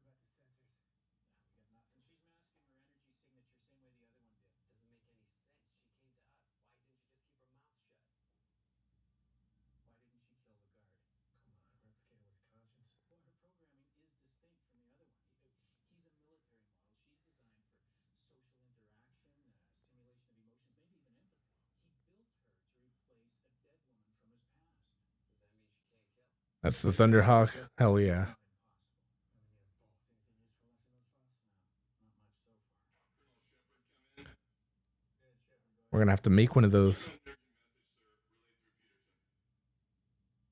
message, sir. Relayed through Peterson. Well, you really got the cloak and dagger thing down. I learned from the best. It's everything I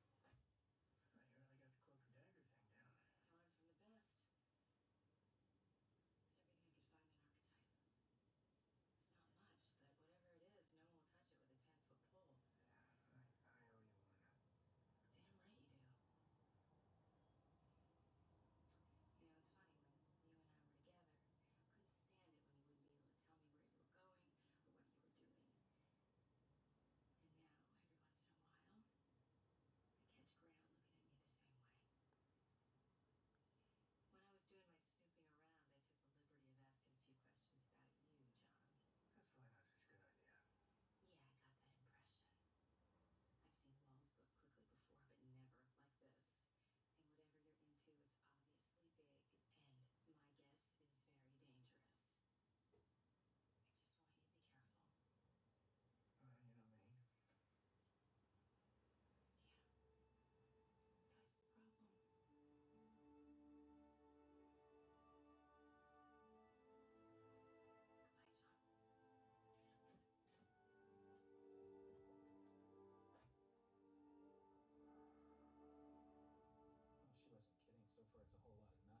It's $1,000. Yeah, no.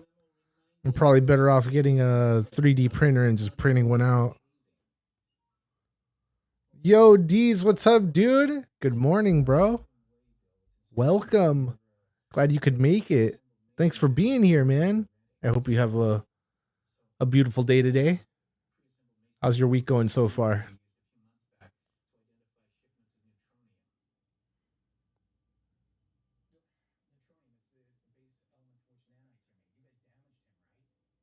Yeah, that's right.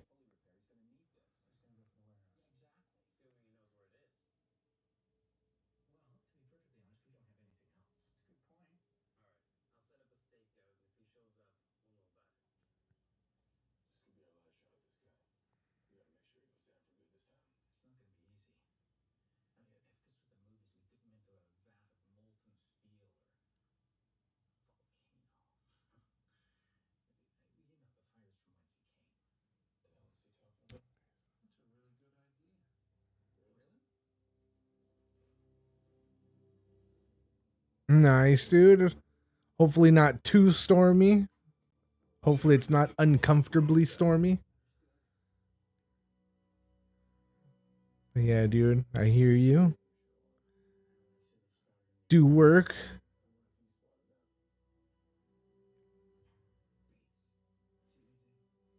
Yeah, we got like 5 more minutes of this episode.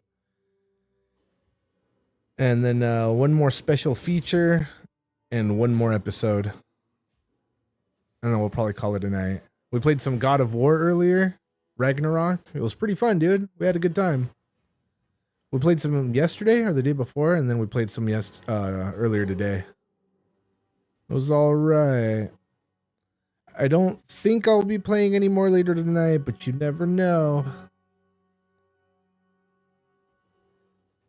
Yo. Damn, dude. She is a replicator. Like, for sure, for sure.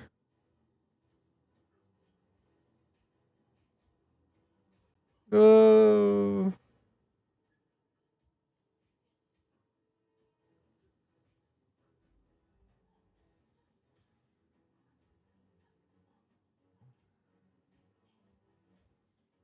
Bro. Messed Ronan up. Oh.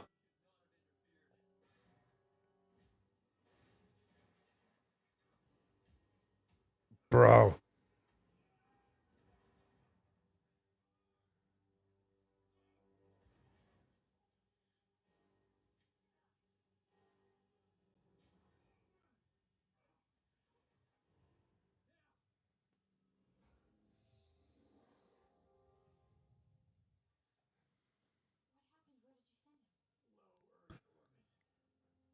Yeah, I just feel like from scratch it's gonna be a lot of work. More work than it would be to just admire one in a picture. Yeah, we'll probably just skip on that guy. Bro, into low orbit so he would burn up in the atmosphere. Damn.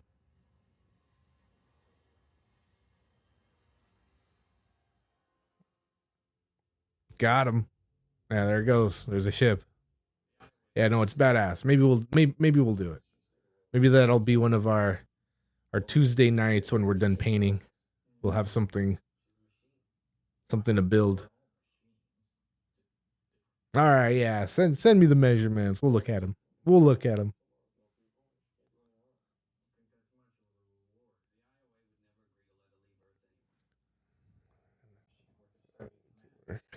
My timing. No, dude, don't rework your timing. Just, whenever you're able to make it, come on by. When you're busy, no worries. We're always here. We appreciate you. Yeah, cheers, bro. It's not that much work. Okay. Yeah, no, I'm down. That's it. That seems down. We'll see if it's for us.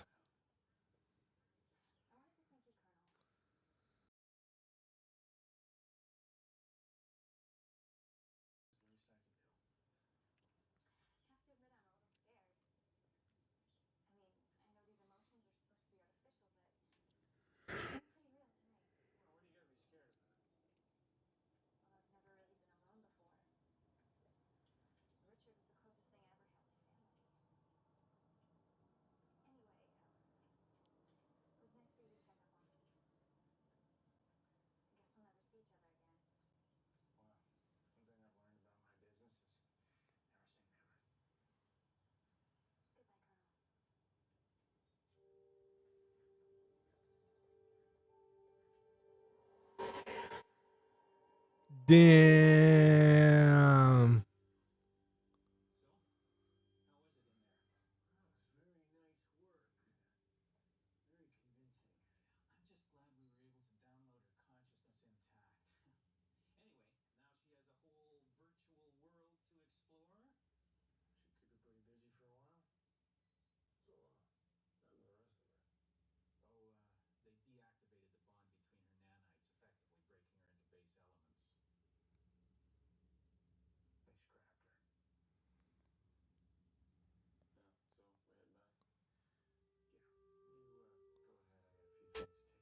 The VR works. Oh, that she's in? Yeah, dude. Yeah, dude. It's pretty dope. That's pretty cool, though. They got her to a place where she could still exist and where we could still be safe and not have to worry about the replicators, you know, coming out of her or something.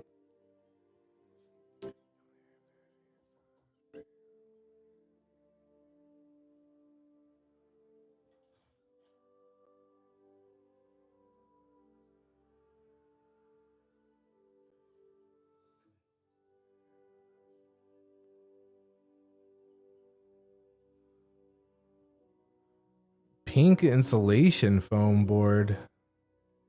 I'll have to see what that is. I mean, I'm sure it is exactly what it sounds like, but specifically I'll have to like look that up. Yeah, that was the episode, you guys. All right. That was a good one. We got one episode left, but we also got some special features left. I think. I'm pretty sure. Let me just double check. Let me double check. I want to make sure.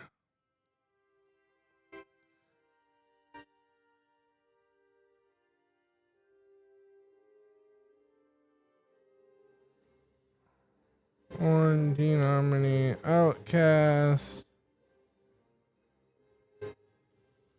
Yeah, this will probably be our last special feature right here. Outcast.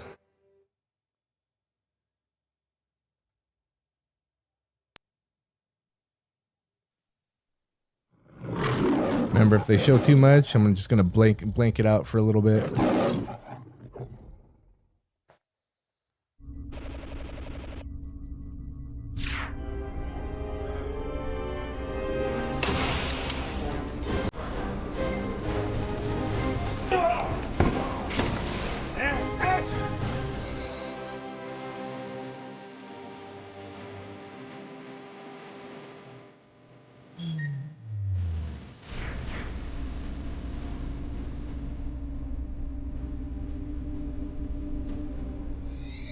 All right. So Outcast, which we just finished up, is basically there's two main components to the story. First of all, we find out about the death of Shepard's father, and so we find out some backstory on the John Shepard character, and then it takes a bit of a diversion when we find out through some circumstances that there is a replicator loose on the Earth. One of the things about this particular episode that was appealing was that it was going to allow us to see a little bit into the backstory and background of John Shepard, something that we haven't really seen too much of. I think it is important for people to know where the characters come from and what he's been through. And in the case of Shepard's backstory, where he's obviously been not necessarily from a dysfunctional background. I mean, that's from a family with a lot of money, so that's interesting. There's obviously tensions between he and his brother, finding out that he had an ex-wife, meeting her, and the connection that she ended up ultimately having with the story. I personally find it interesting. It just gives you some extra insights.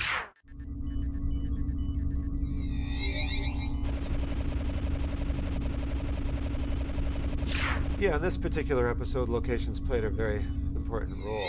It was difficult finding the first set of locations, which was basically the warehouse. Yeah, Shepard's our guy. Industrial our district. bander. The sequence that took place on the pier. That one was a little bit tricky.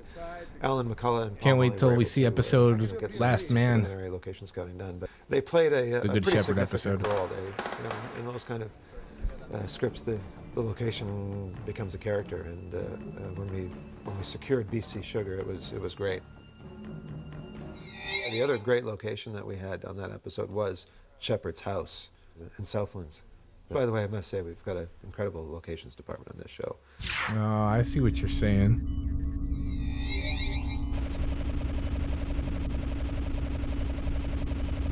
The big thing with the replicator was, you know, in my mind's eye, it was very much, you know, the Terminator kind of a character. He's mechanical, so needs to move in a mechanical fashion, but still be human, be superhuman in his strength and abilities. Yeah, and, buddy.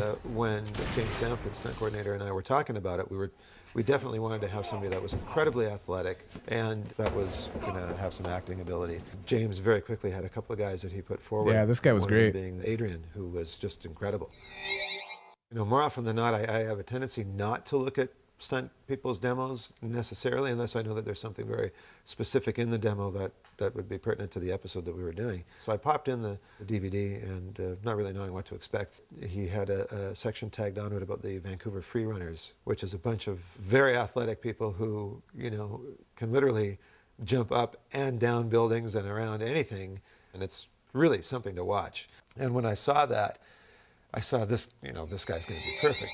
You know, with the location down at BC Sugar, we had some great buildings that we could work with and architecture that we could work with stairs and, you know, poles that he could jump from, all sorts of things, and of course being the crane itself as well, just climbing that thing. Right now we're just setting up for the lead up for Adrian, our replicator, as he escapes, a near escape from Ronan and Shepard, and is heading out to the pier, getting ready to climb up the big crane where he's going to ultimately climb up, trying to avoid capture, accumulating with him jumping off the crane 60 feet to the depths below. The climbing sequence on the crane, we used a wire for safety reasons, but Adrian was able to climb that thing like in seconds. Like when we went on the location scout, he came out there and 1 second you see him starting to step on, and you know, you look away, you come back, and oh shit, the guy's already, you know, 70 feet up. So, but for safety reasons, we had to put him on a wire.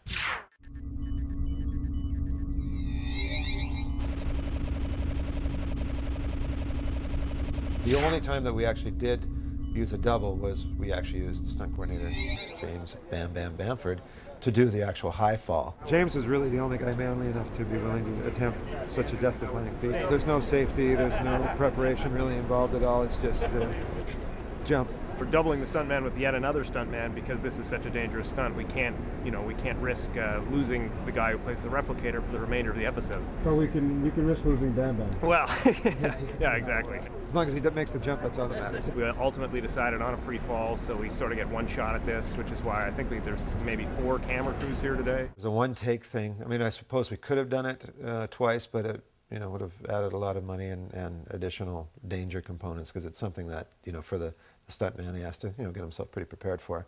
I was looking, checking out my footing because I have to come along this walkway here and then take an abrupt left.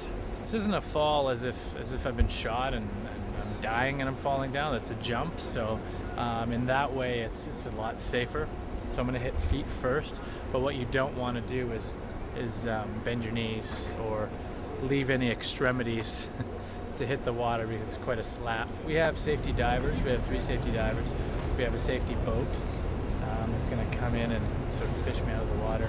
Aside from that, for the jump, I'm just going to jump, and there's gravity, and there's the water. It was something that we wanted to cover with as many cameras as possible. Yeah, we're prepping for the big stunt right now. We've got one camera that's going to be going onto a crane to be able to reach out and get down low to a water level.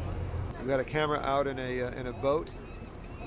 We've got a camera that's going to actually be on the physical crane itself, and then we have another camera down below on the deck on a tighter lens, kind of working as Shepard's point of view. It was a long, probably 2-hour setup for something that gets 10 seconds of screen time.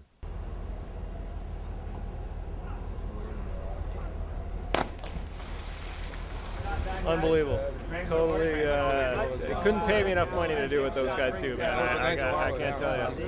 That was scary. I was nervous. I was literally nervous watching just before he went off. They're counting him down, and it's just extremely nerve-wracking. But he, great fall, big splash, came out thumbs up, everything's good, we're all good. Nice. He's alive, yeah.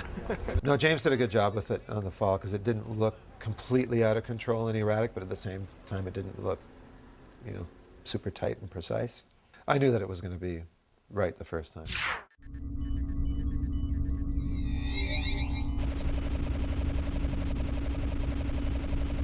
The big fight sequence that we did at PowerTech, the location out in Surrey that we shot for the neutronium facility with Emma and Adrian.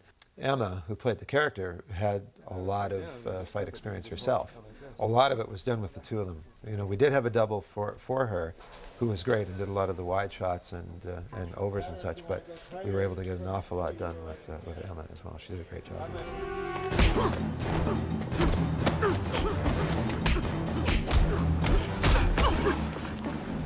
Everything that you see was done real time. There was no speed ramping at all.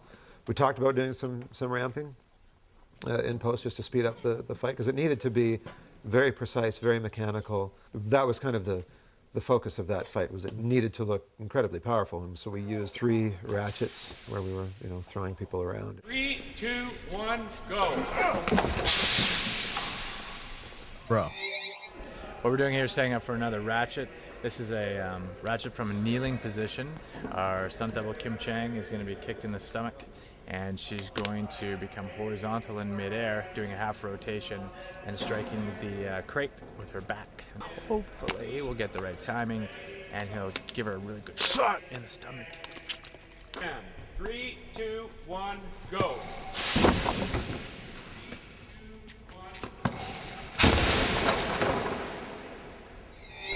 Our replicator, Adrian, is going to kick our Shepherd stunt double, and he's going to fly from, on a ratchet, once again, he's going to fly from this mark where Corbin is hooking him up into this blue structure right here. It's wood. It's hard. Bro. 3, 2, 1, go. Oh!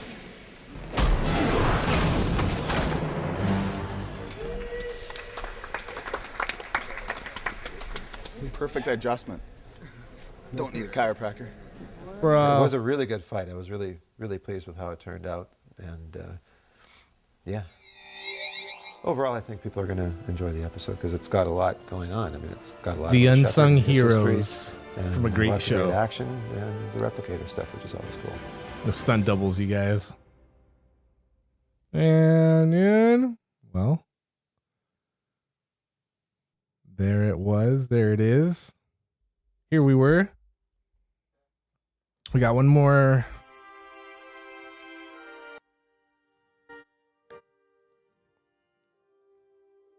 One more episode, but it's on another disc. Hang on.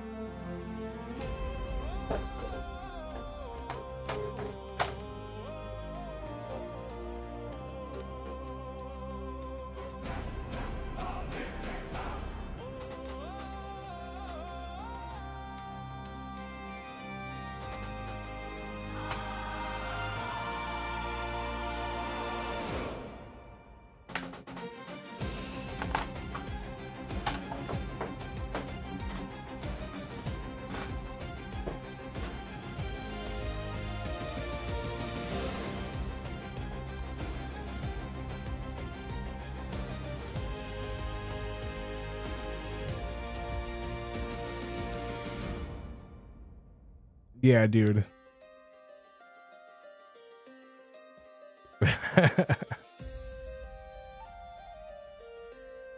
Yeah, bro. Stunts are crazy.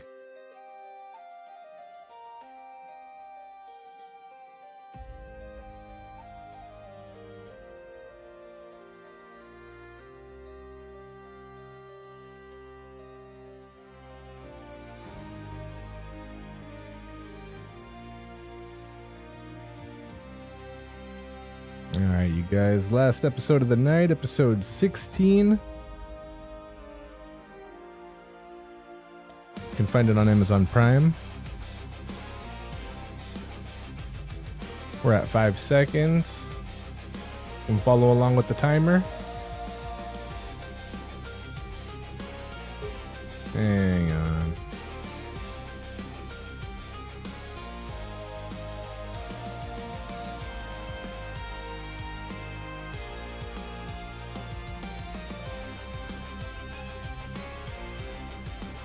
Damn, dude. Alright, episode's called Trio. Alright, here we go. Kill the music.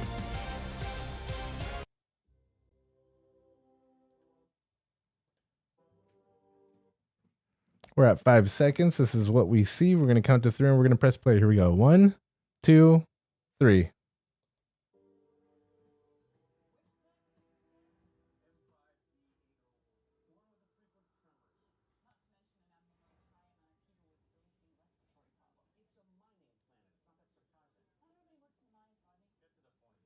Not everybody works in the mines, Rodney. Get to the point, guys. They're experiencing upwards of 4 tremors a day. My seismic teams concluded that the area where they built their settlement is dangerously unstable. Not to mention my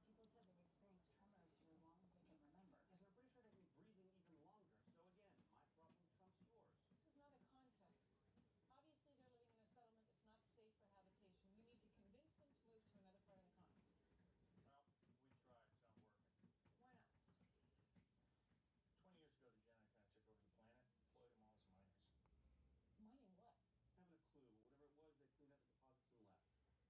Yeah, but these people said they've experienced tremors for as long as they can remember. Yes, and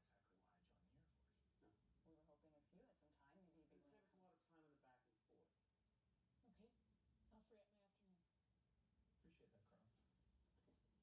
So again, my problem trumps yours. This is not a contest. Obviously they're living in a settlement that's not safe for habitation. We need to convince them to move to another part of the continent. Well, we tried. It's not working. Why not? 20 years ago, the Jedi kind of took over the planet, employed them all as miners. Mining what? I haven't a clue, but whatever it was, they cleaned out the deposits and left. So, They think we're like the Jedi and they want their cut. they're willing to move, but they have a list of demands, mile and a half long. And negotiating with alien settlements is not exactly why I joined the Air Force. No. We were hoping if you had some time, maybe you'd be It'd willing save us a lot of time in the back and forth. Okay, I'll free up my afternoon. Appreciate that, Colonel. Jennifer, Rodney, I'll meet you at the gate in 1 hour. I was rather hoping you'd go by yourself, and I wouldn't. 1 hour. I gotta start doing more cardio. Bro. All this back and forth is getting me winded. You're not taking the jumper? Suck it up. It's not that bad. I have to hike this much almost every day. You do? Yeah, I'm a very active person. You are. The last physical would kind of contradict you.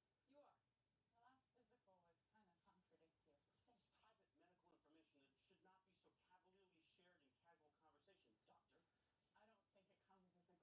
You know, I'm no rodent. I'm not going to be on the cover of Shape magazine anytime soon, but can I handle myself in combat? Stand my ground when I need to. Bro. Dan,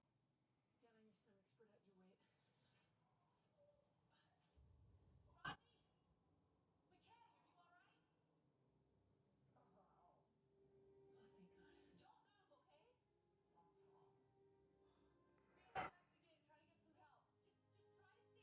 weight. Bro.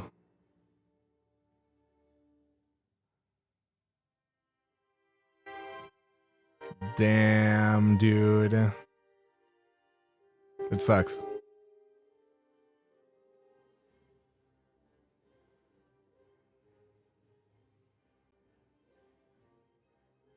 Yeah, bro.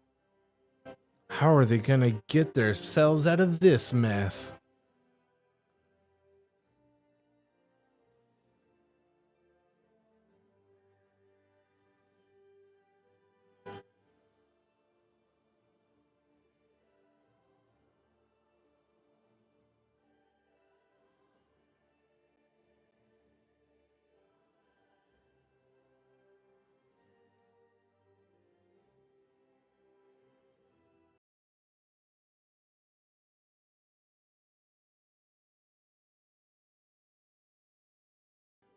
Right?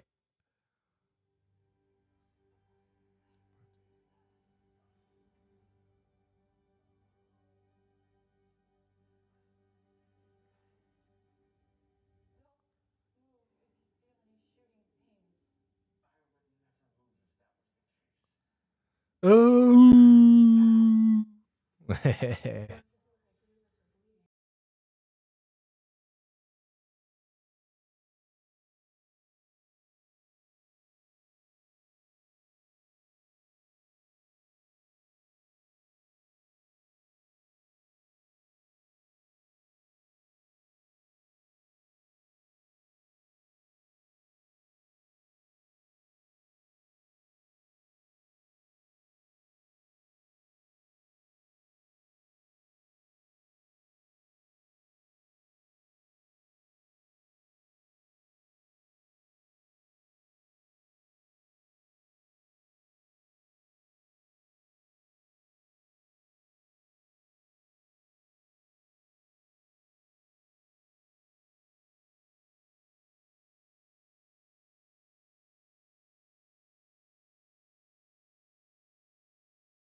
Bro.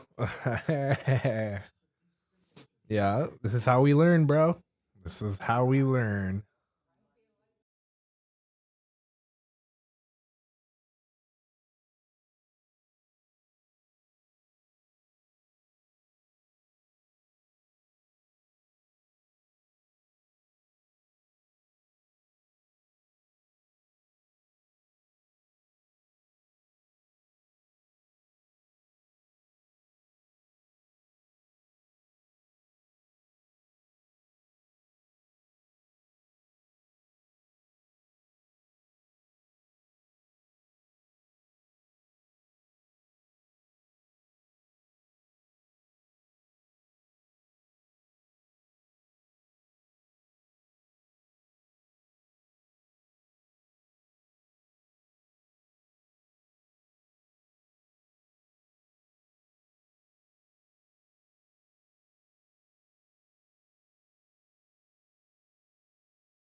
Yeah, dude, the super basics.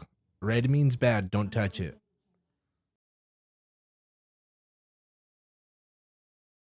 We've been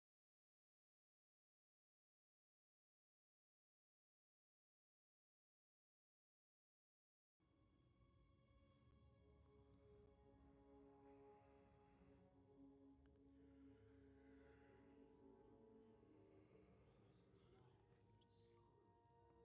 what, half an hour? Got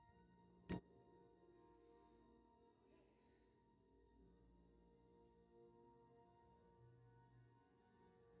need to check in.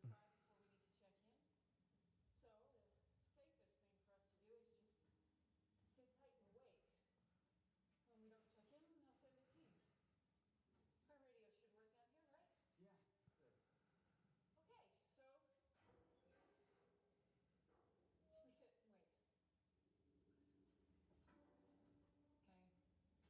Okay, so we sit and wait. Okay.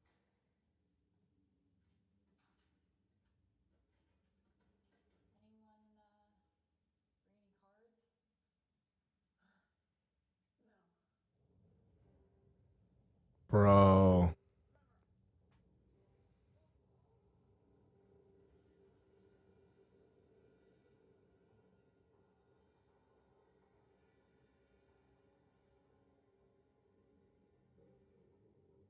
This whole place is coming down. Yeah, dude. What do you suppose the probability is that this room is on the same kind of metal stilts as those other rooms we saw over there? Very high. But this one's more stable, right? I mean, we're still standing. Yeah, but with the 3 of us and this dirt, we've just added what, 300-400 pounds? I'd say like 500. Right.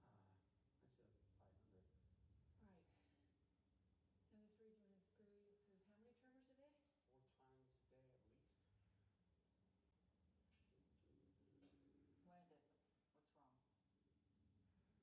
What is it? What's wrong? The supports that are stopping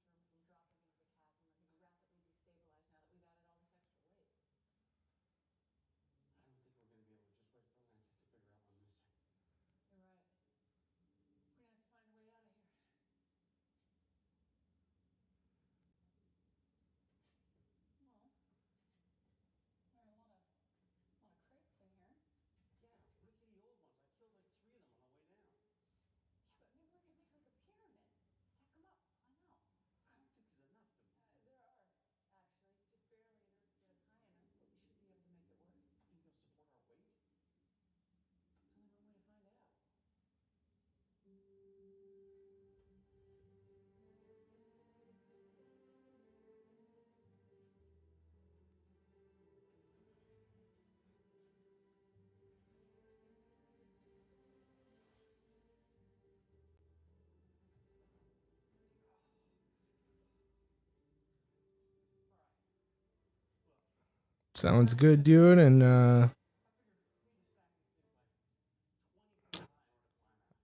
I can get you on Steam, you say? Steam? If I boot into Steam?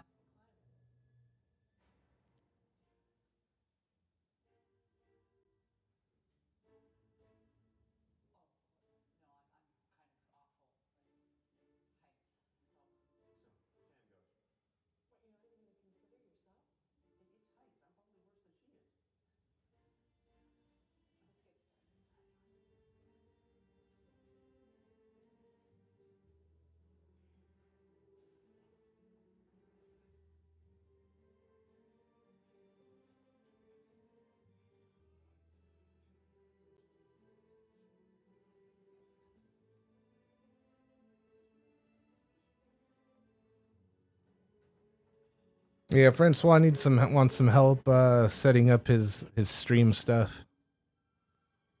Or something or other. I'm supposed to get on Steam and be able to chat with him on Steam to help him set up his stream. Yeah, it's not like a stream, it's just to make sure everything's working, the sound's good and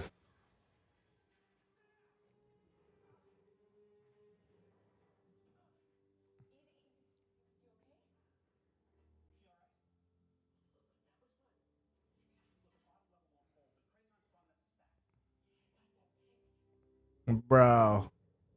She learned the hard way. She's not gonna be climbing no boxes no more.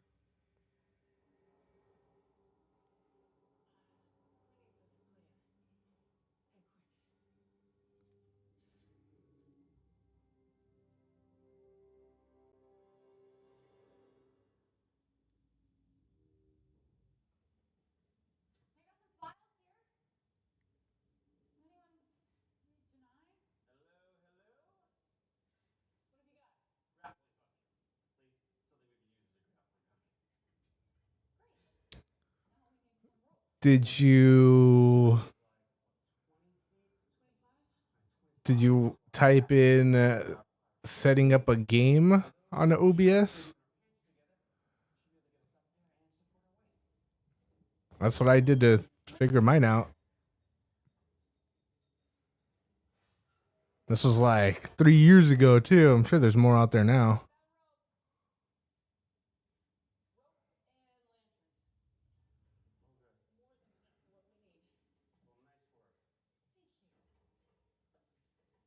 Oh, whoops, lost the rope. Amanda, we're gonna need your shirt again.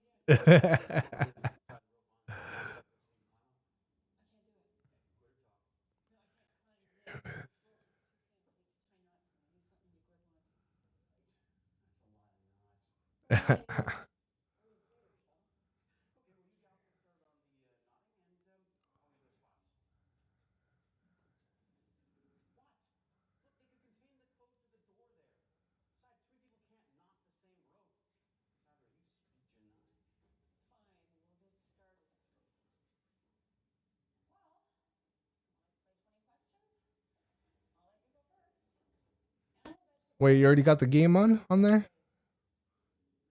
Yeah, I'm showing the game on YouTube. I think. Perfect. Yeah, you have to do like media input, I think.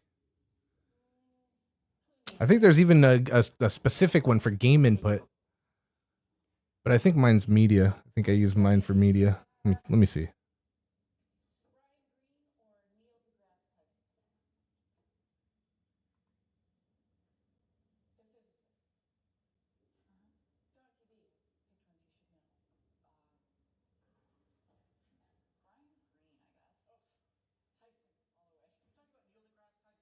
Yeah, I'm pretty sure mine's a media input. Because I think maybe for you it'll be game because you can do you'll be like recording. It'll be an onboard game. It will be like on your system. I don't run any games on my streaming setup. Everything comes externally, so that's why I do a media one for HDMI stuff, capture cards and whatnot.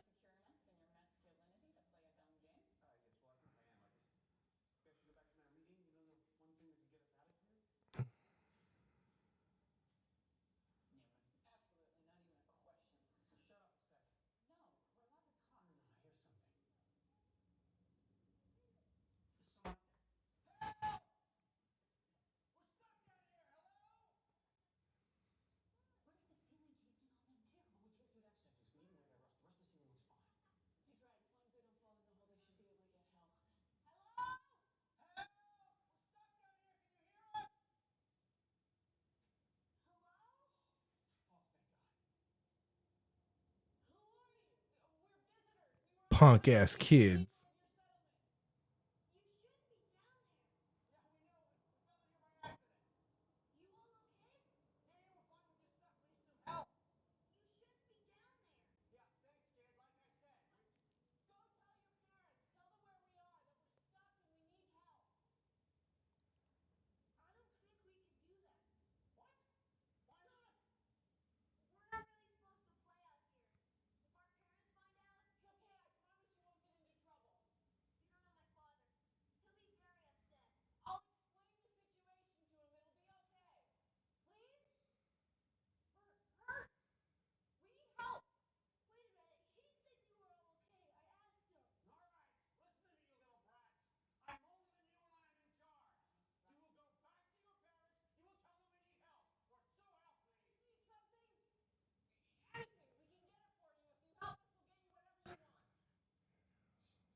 Oh, nice. Yeah, dude. That it sucks when things aren't compatible with the others.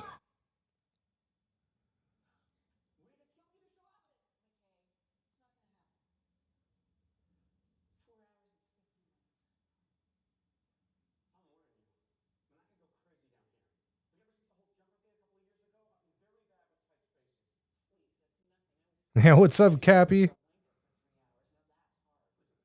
Audio seems to be an issue at the moment. We'll figure it out, man. Yeah, the kids hectic. The kids, the worst with kids. Yeah, dude. Remember the kids with the chocolate bars? Those two little brats also. So funny.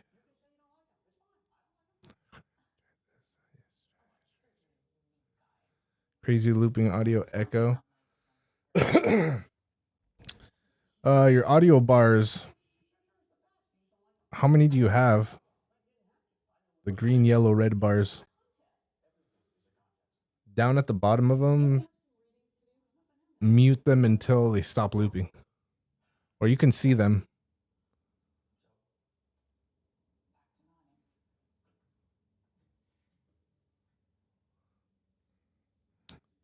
Or could it be audio cable issues? It would be the setting. Yeah, dude. We'll figure it out. Did you have were you watching the stream on your streaming setup?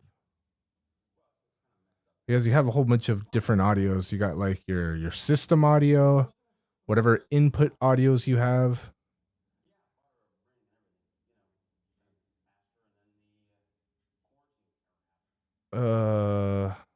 Yeah. Yeah, there's a whole bunch of different audios.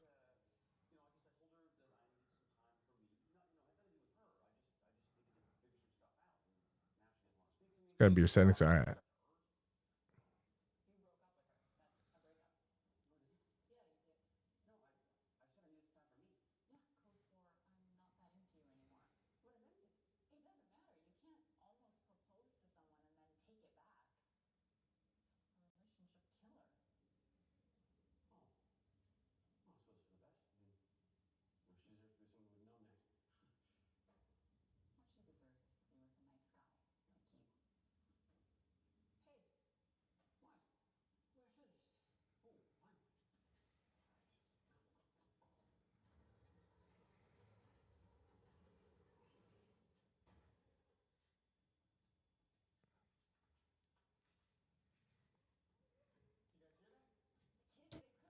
No, I told you guys nobody's ever late.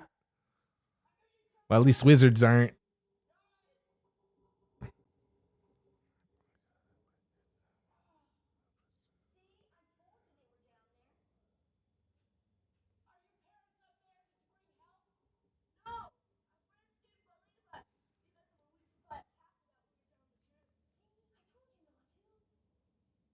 I don't know about headsets. I've never plugged in a headset for my streams, so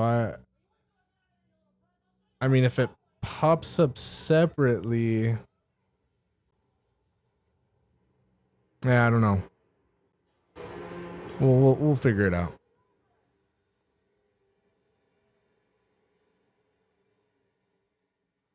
But it's got to be from OBS though, right? OBS is controlling everything.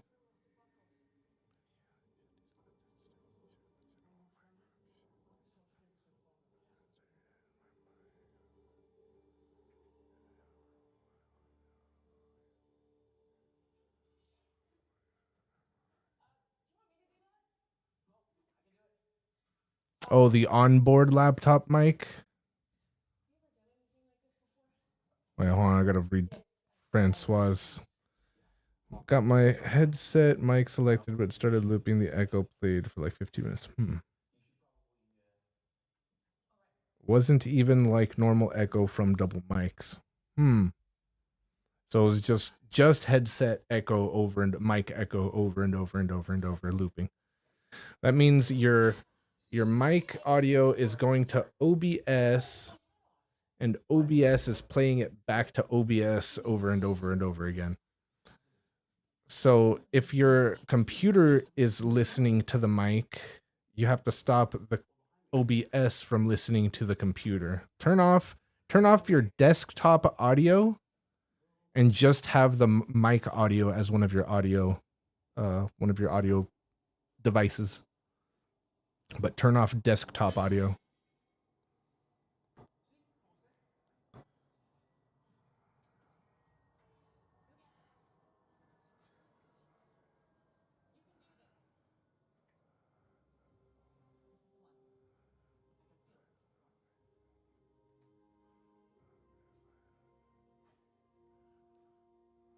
Yeah, what's up, 51?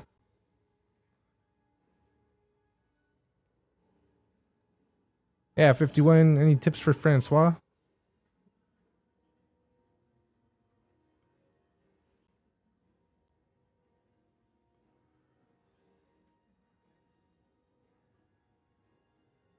OBS. There will be like a desktop audio.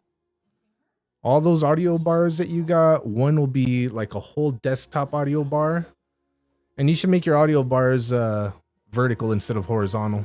It'll be a little easier to manage.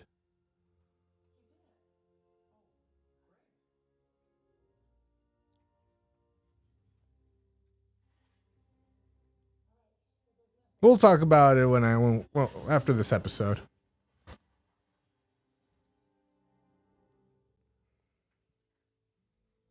Well, after the stream at least.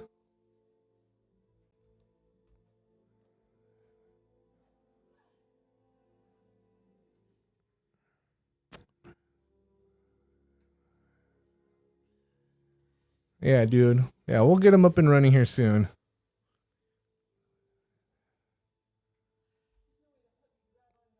This is how we learn, bro. Trial and error. This is... Yeah. Everything you see before you is from trial and error.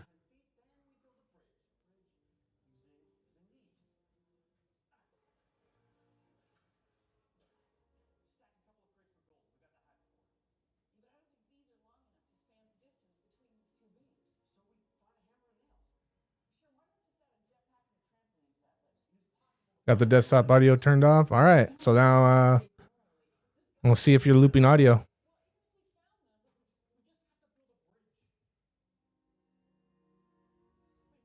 And if you're still looping, I'll tell you what to do next, but check first. Because if it fixed it, I don't want to mess anything else up by telling you other stuff.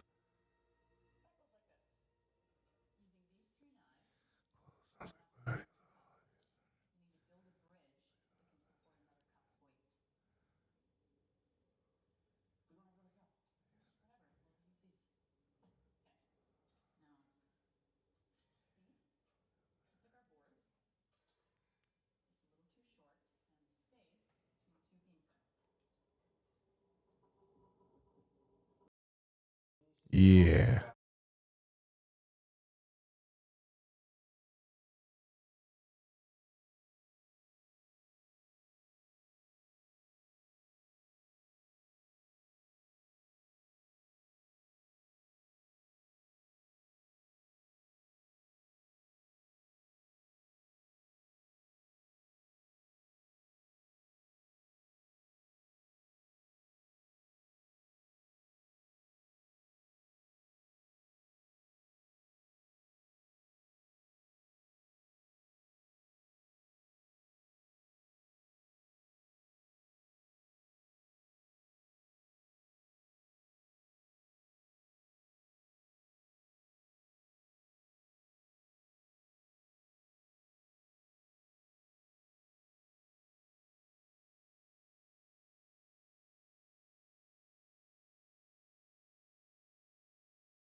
Yup.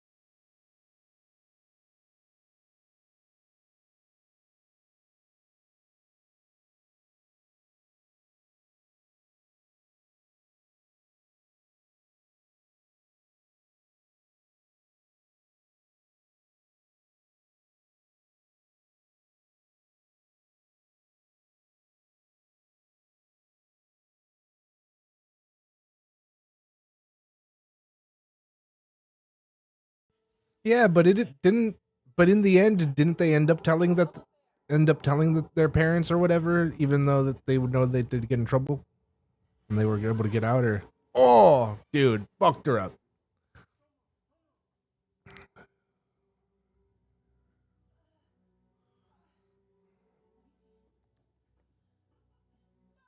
bro. Wrecked, bro.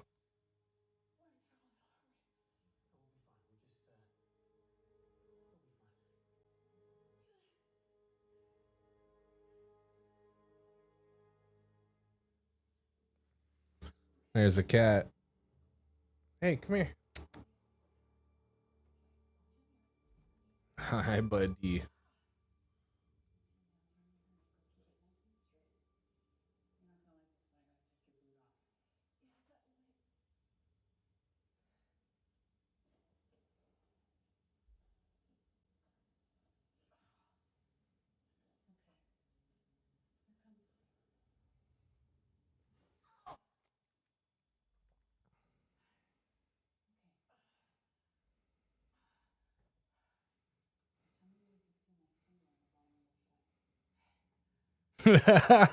Yeah, David.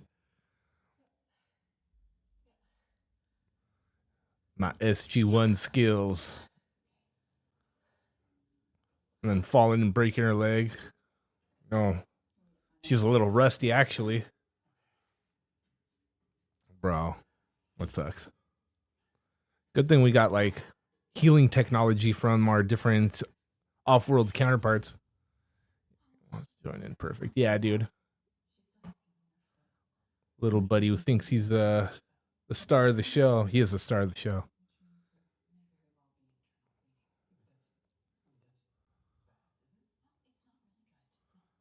Very painful. Yeah, dude.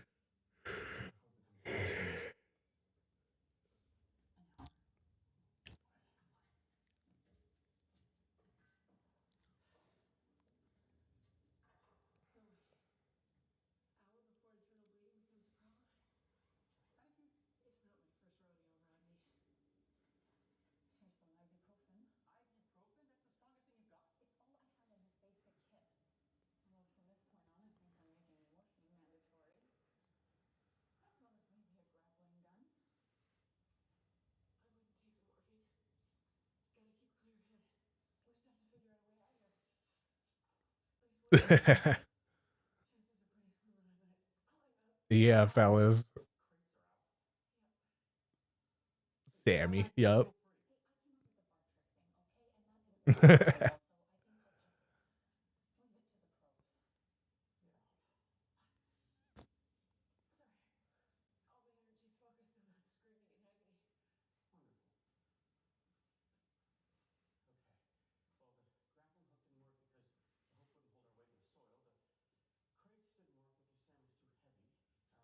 our weight in general. It's nothing to do with you. It's just, I mean, you're in very good shape.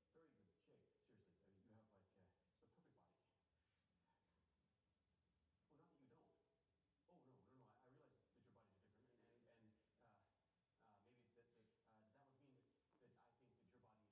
Far, far, far, far from it. Bro, train wreck. Rodney, just be quiet. Just be quiet, bro. Yo. Yo.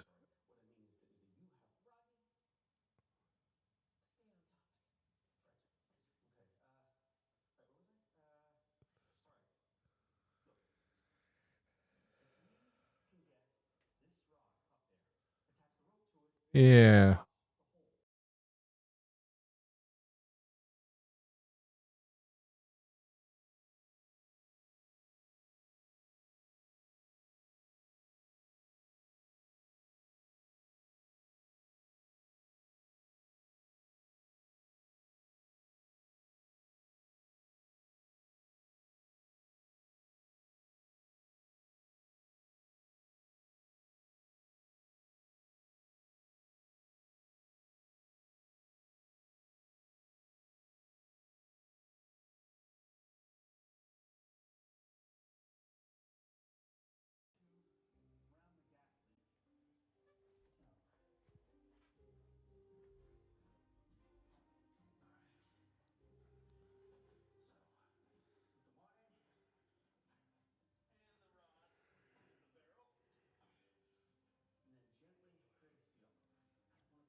Yeah, dude. McKay for the win, bro.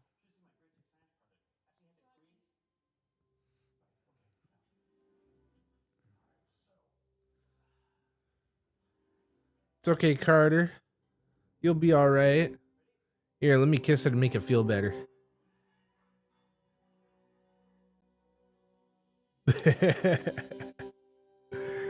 Yeah. Yeah, keep Sam company.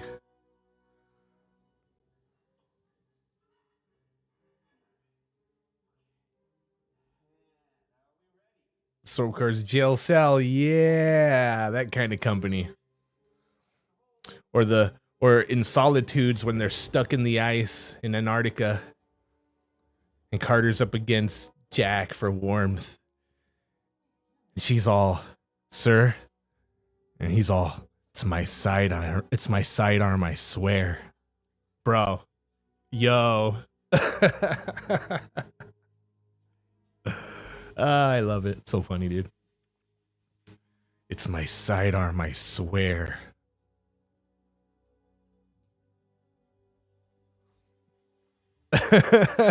Yeah, dude. So funny.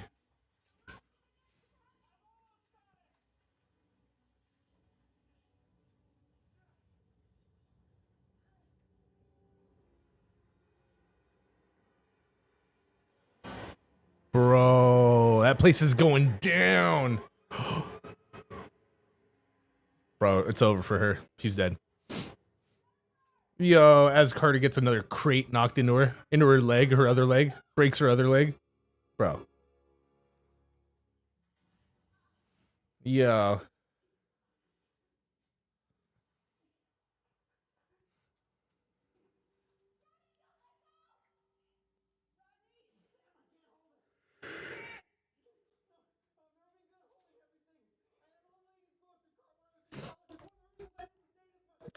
Rickardy?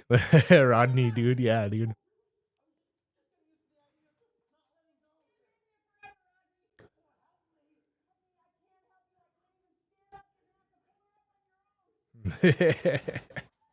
Yeah, dude.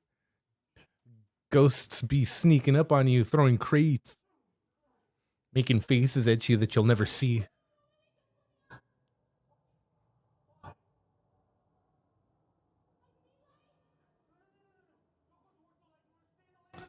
Bro. Don't go towards the light, Carol Ann. Don't go into the light, Meredith. Stay away from the light.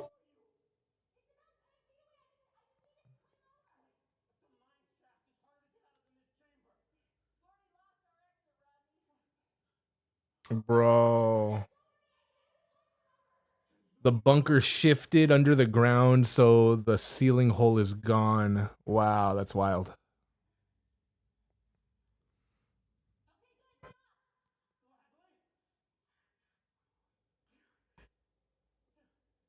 Yeah, dude, wild.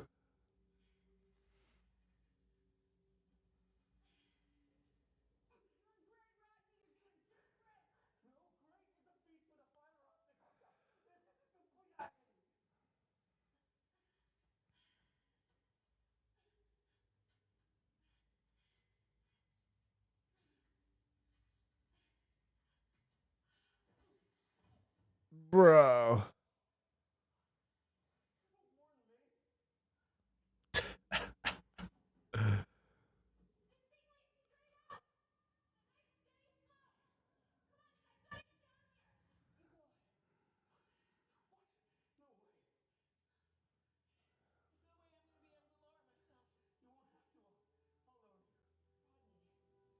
Yeah, dude. Shepard's gonna be mad.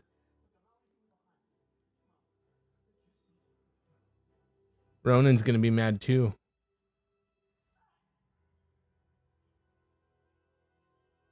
Well, maybe not so much Ronan.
We can't take you nowhere, huh, McKay?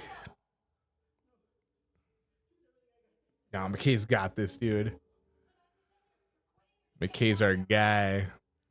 If there was no danger involved, yeah, I know it's over. It's a wrap. But as long as there's danger involved, he's got it covered. Imminent impending doom. Yeah, dude.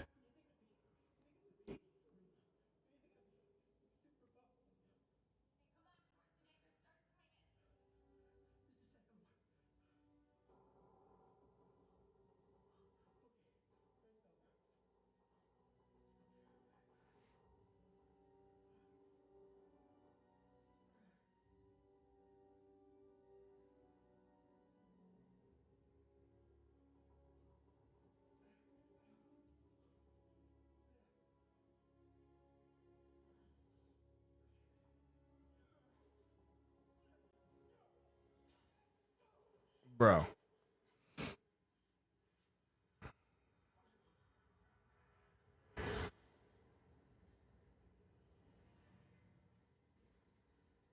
Damn, dude.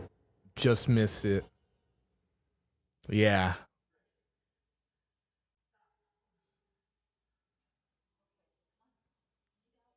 Yup.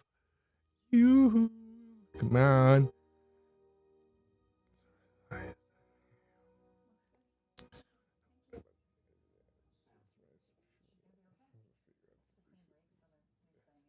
Just get lucky. But they tried so many different things already, and they tried smart solutions to get out of there with the tools they had available. I feel like they did a good bit. I mean, but yeah, they did get lucky for sure. For sure. It would have been over. This is just a timeline where it all worked out for everybody all the way through. Remember, if Daniel or Teal'c or if it would have been anybody else, the universe itself would have ended a long time ago. This is the golden timeline where we make it. The only one.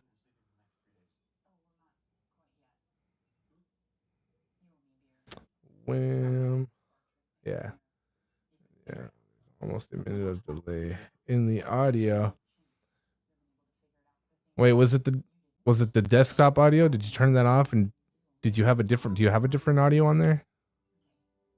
The microphone audio as a separate device, or is it coming in with something else?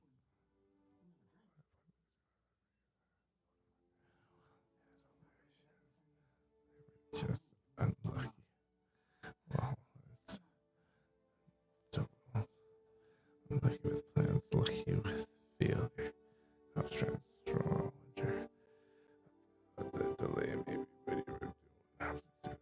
Definitely ready. Next week. Hell yeah. And, the desktop audio. Okay, good.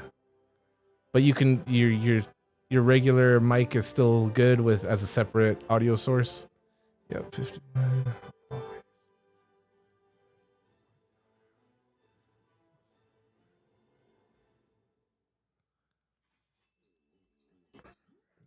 Awesome indeed. Hell yeah, you guys. Well, that was all the episodes, you guys, but we have one last special feature to watch. One last special feature, and then we're going to call it a night.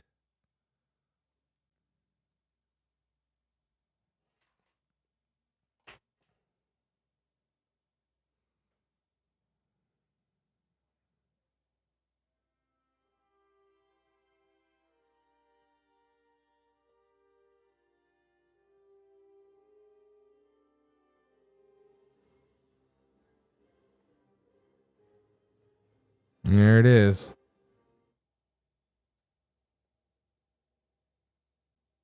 There we go.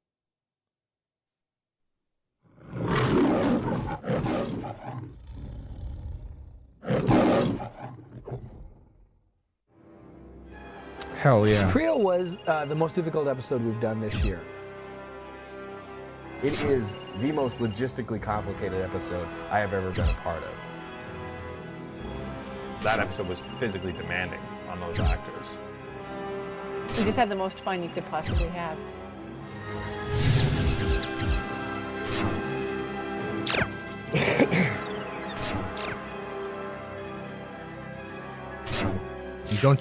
Don't forget to hit those thumbs up, you guys. We're a very frugal Thanks, show. fellas. We're really smart with our money most of the time, and for every huge episode that we have, like Adrift, which is got these massive special effects sequences, huge shots, we need a smaller show to offset the cost of those bigger shows. So we're always on the lookout for shows that could save us a lot of money. These are small, contained episodes that you can usually shoot in less time. They don't require huge special effects, and they're pretty easy to shoot because it's usually just a couple of characters in a room. So we went into this episode thinking, okay, we're gonna save $300,000-$400,000. I was a hero. I was championed as a hero. And then as we got deeper and deeper into it, the more complicated logistically this episode became, to the point where it is the most logistically complicated episode I have ever been a part of. Every single thing in that room needed to be designed and then built, and in some cases built in many different versions for these crazy stunts to work.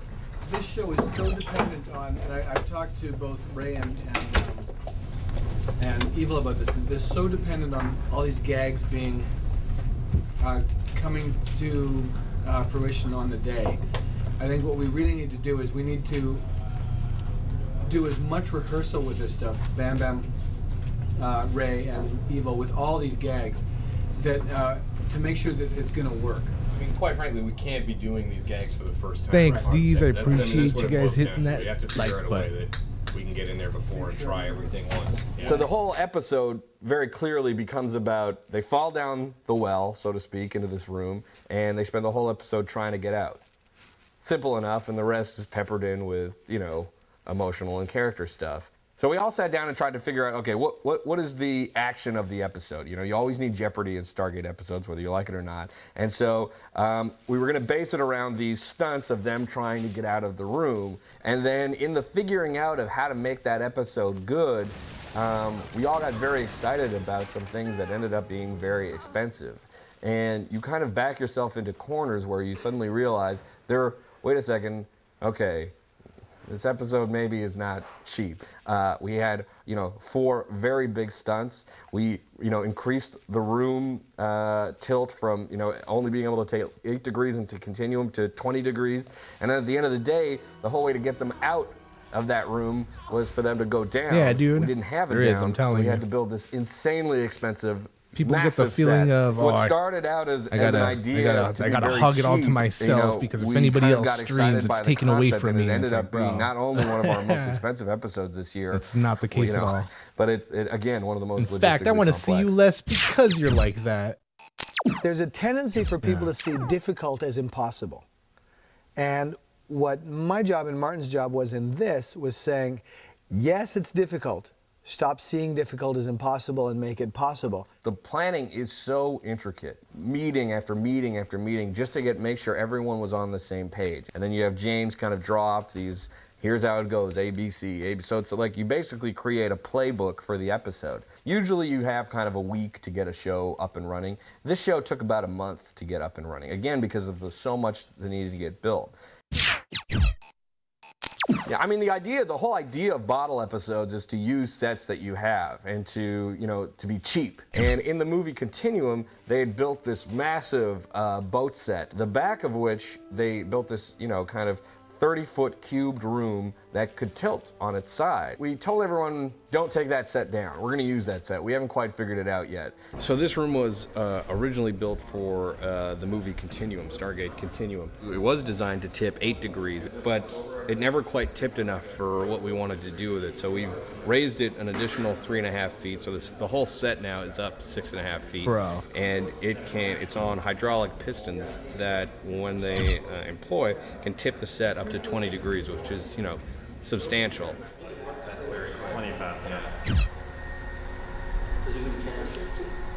We're going to be doing camera shake too, right? Oh yeah. You're right. I mean, they're going to have to be careful because your head is telling you that you're level here. Yeah. Costs a lot of money, but I think it's going to be worth it. Thanks, dude. We really needed to rely Appreciate on the tip that, man. being very dramatic. And 8 degrees is really hard to read on camera. It's hard to read 20 degrees on camera. What I learned in Continuum was that no matter how much you gimbal a set, if you don't shoot it right, it doesn't look like it's gimbling. Well, that's it. I mean, how do you translate that visually when there's no inner ear?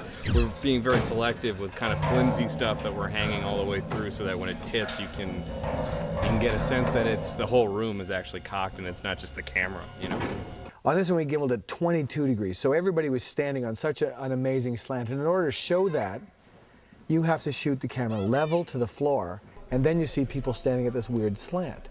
It became a very complicated thing, and then once we realized, okay, you could actually do it, then we had to bring the special effects guys in, as well as a team of engineers to see if it would be safe. Our sets are built more to code than most houses are, because they have to be. We've got a lot of engineers in here making sure that we're not going to kill anybody when we suddenly cock this whole, multi-ton room 20 degrees.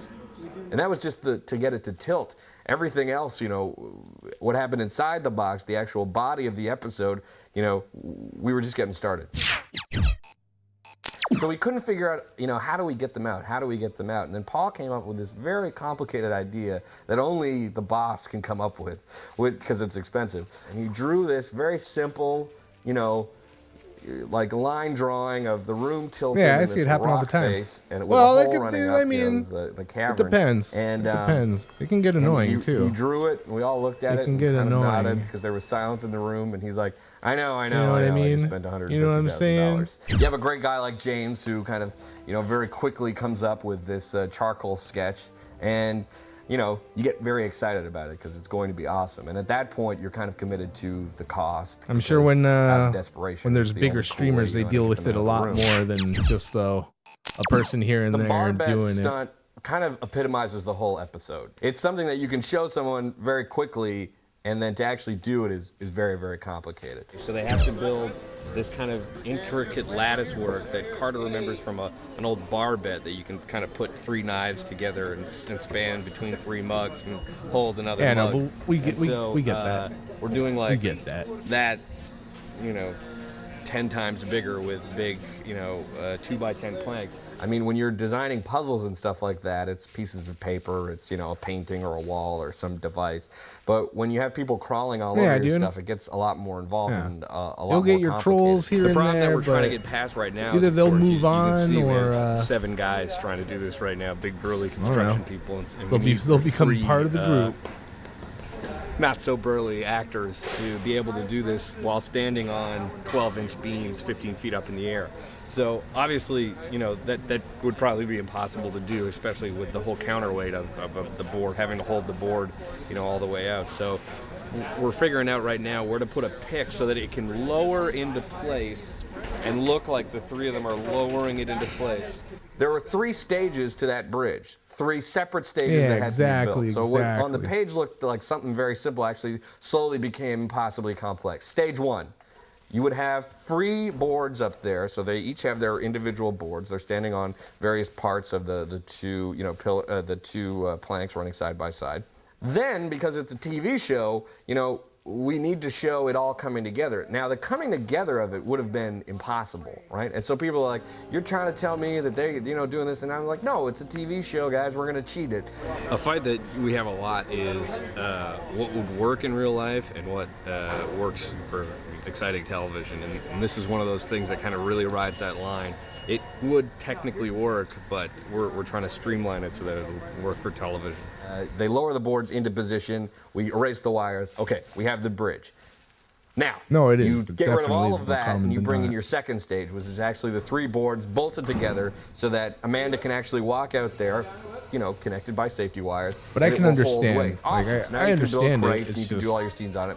it's But just one of those now we need human it to all nature come things. apart It's when nothing you there's can that tremor. change. So It's you need just the third stage, which is one that is rigged to, you know, a board is actually essentially is it? pulled back. You can see it if you watch slow motion. The some board is pulled see, out some so that see the when entire shown, structure and some comes never down. see. So, you know, something that takes up this much page space, you know, took a day to shoot.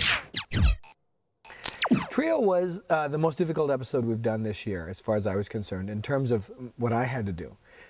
Technically, it was the most challenging with this. Is that the gimbaled and things like this, and all these 3 big gags that all had to work: the falling boxes, the falling off the planks, and the firing the spear, and the grappling hook. So 4, 5, the things, the planks being put down on the 6. Well, you're actually part of this slide down team over too, the edge. Deez. Well, You're all actually part of 7. this team. There's 7 You're all big buddies gags around because she here. has to swing into the. We're not. There's not no like team. It's not me and Francis and big gags, 'cause I had to 51 drop them from the and initial Zone X floor, just because we play or the games initial together. grass into the. If you're thing. here So chilling, you're part of the team. There's 8 big gags in this. Some people are crazy people That's as it. it is. They, you know, their whole lives are like, I'm going to fall off of that thing. And then you're like, well, we can see your pads. And they're like, okay, I'll take the pads off. You know, ouch, this is going to hurt. What I'll do as a director You is have I haters on your push channel? what can actually happen in real life as far as possible. And then I get told, whoa, you're going to kill somebody. And then I back off about an inch, and then I shoot it so it makes it look like we killed somebody.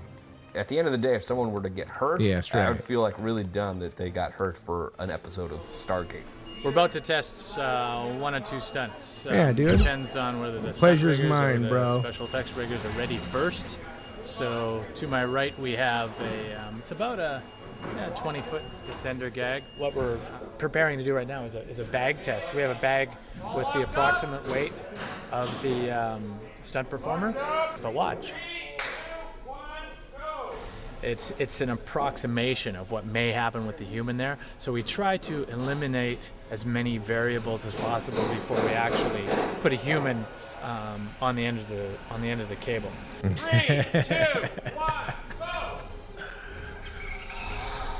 I was gonna say I'm can't be usually testing in the things on the day, chat. just I don't know assuming what that you mean they're by going to work you have haters out there. because we're on a very tight schedule. 3, 2, 1, go!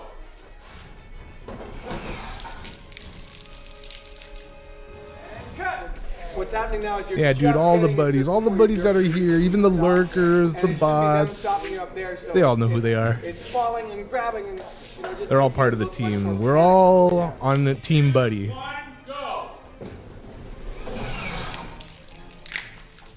Bro. What I like to do in situations like this is nothing. I stand to the side. I let the professionals Street do the Fighter, work. damn. Yeah, that'll roll in some haters for sure.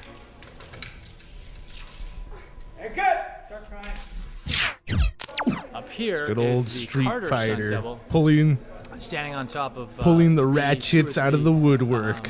wooden boxes, She's about 20 feet in the air as well, and the whole rig underneath here collapses, and she plummets directly to the floor. Dude. As it starts to go, it starts to tremor.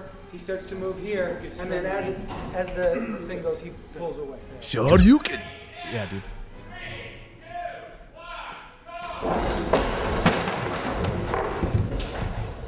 Yeah, the only arcade fighter game that I really played was Mortal Kombat. Mortal Kombat and maybe some Ninja Turtles, Simpsons. That was excellent, guys. Oh, Soul Calibur for That's sure. great. Well, I hope it works. That was after. That was after. Well, from the old school games, yeah, it was pretty much just Mortal Kombat. Not that much. Only a little bit. But like Street Fighter and that other one, Capcom. Capcom, right? Capcom The stuff that we something? did in this episode is Or is dangerous. that something else? I mean, for the most part, No. the stunts that we do on Not the show Capcom. are, you know, they look Street really Fighter awesome. and but then the other one they're that's not- like Street Fighter. You know, people aren't really going to die.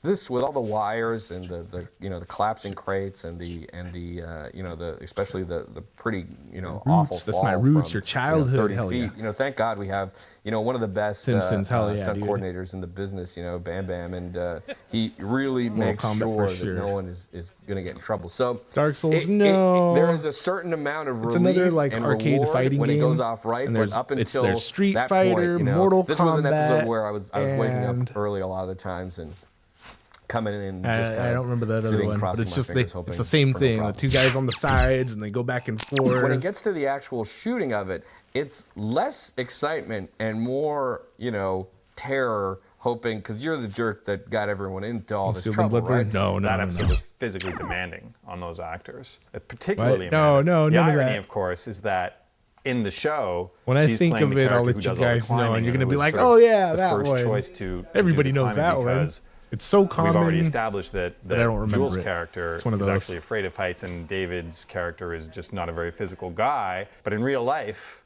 Amanda is in fact probably of those three the most afraid of heights. We're climbing up onto beams and crates and up 20 feet in the air, and me petrified of heights, like petrified. So it was emotionally challenging, physically challenging, filthy dirty, and full days. But having said that, it was David Hewlett, Joel State, and myself. And we laughed our heads off every day.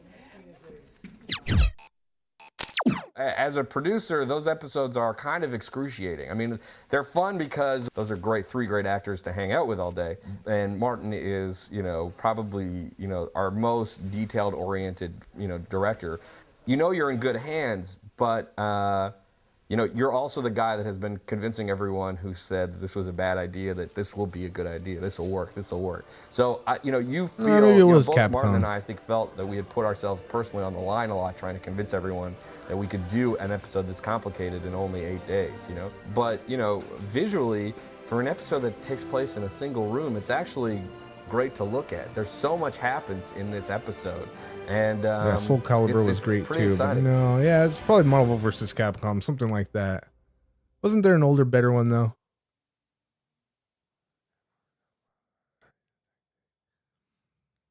Well, there it was, you guys. The special features, they're up and done and over with. We were here, we did it, we watched it. The watch party is over. I don't think we'll be back later, but you know, there's always room for surprises. But if not, we might be back tomorrow. Tomorrow for some games. Oh no, we will be back tomorrow for some games. We're going to be playing Nintendo Switch with Cappy. We're going to be playing Super Smash Brothers and Mario Kart 8 Deluxe. So if anybody has a Nintendo Switch with online on it, hop in the chat. Let me know you want to play, and we'll first come first serve kind of thing. We'll see what's up and we'll figure things out. Friday, we got a movie, you guys. Not sure exactly which movie, but you'll see. Yeah, you'll see which movie. We got a movie for our Friday night watch parties. And then Saturday, Sunday, you guys, probably nothing. Usually nothing over the weekend, but like I said, there's always time for a surprise stream. Monday, we'll be back for sure for some more cartoons. We got either Either this Monday we'll finish off Dragon Ball Z Kai, all 8 left episodes, or we'll watch something else, 4 episodes of Kai, and next week we'll watch something else and 4 more episodes of Kai, finishing it off. Yeah, dude, and Tuesday, painting, a little more painting, because we got some painting in yesterday. We worked on our guy just a little bit. Is it gonna focus for me? Will it focus? No, it's not gonna focus, you guys. Camouflage looks a little bit better. 51. Got some tips from Francois to put some black onto it. You can't really see it.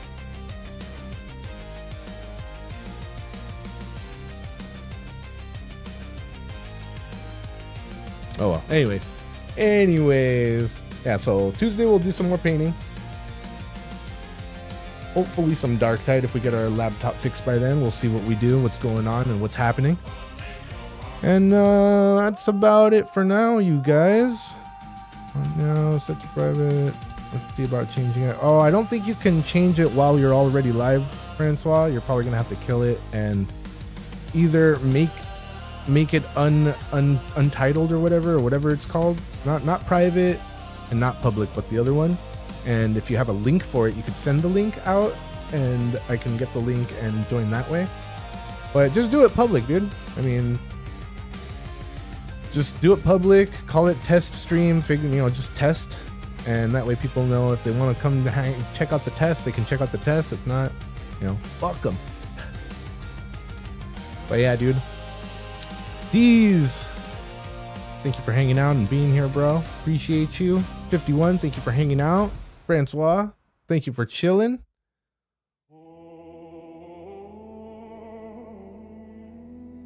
David Jones, thank you for hanging out.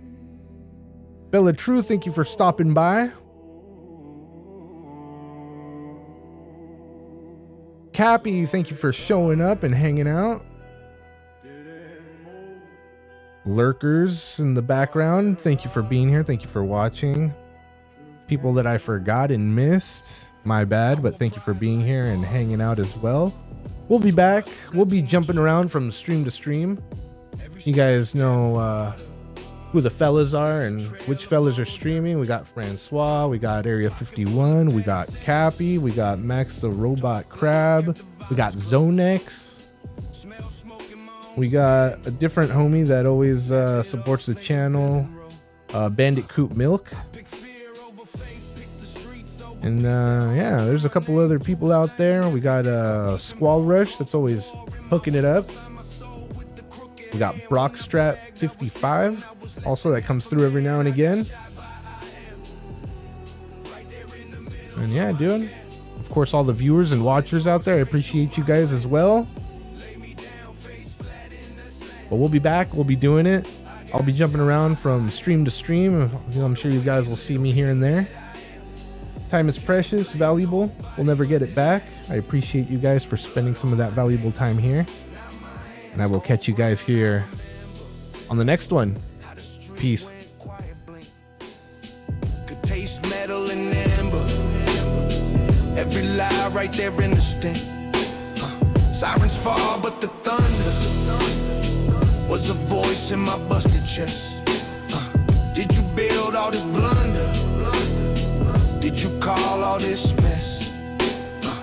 Flashback to the corner where I laughed at the preacher's eyes. Turned grace to a rumor, turned mercy to another lie. Told kids do what I did, road deaf in the way I walk. Now I'm gasping like a little kid while the very sky stands and talks. I got shot by IA.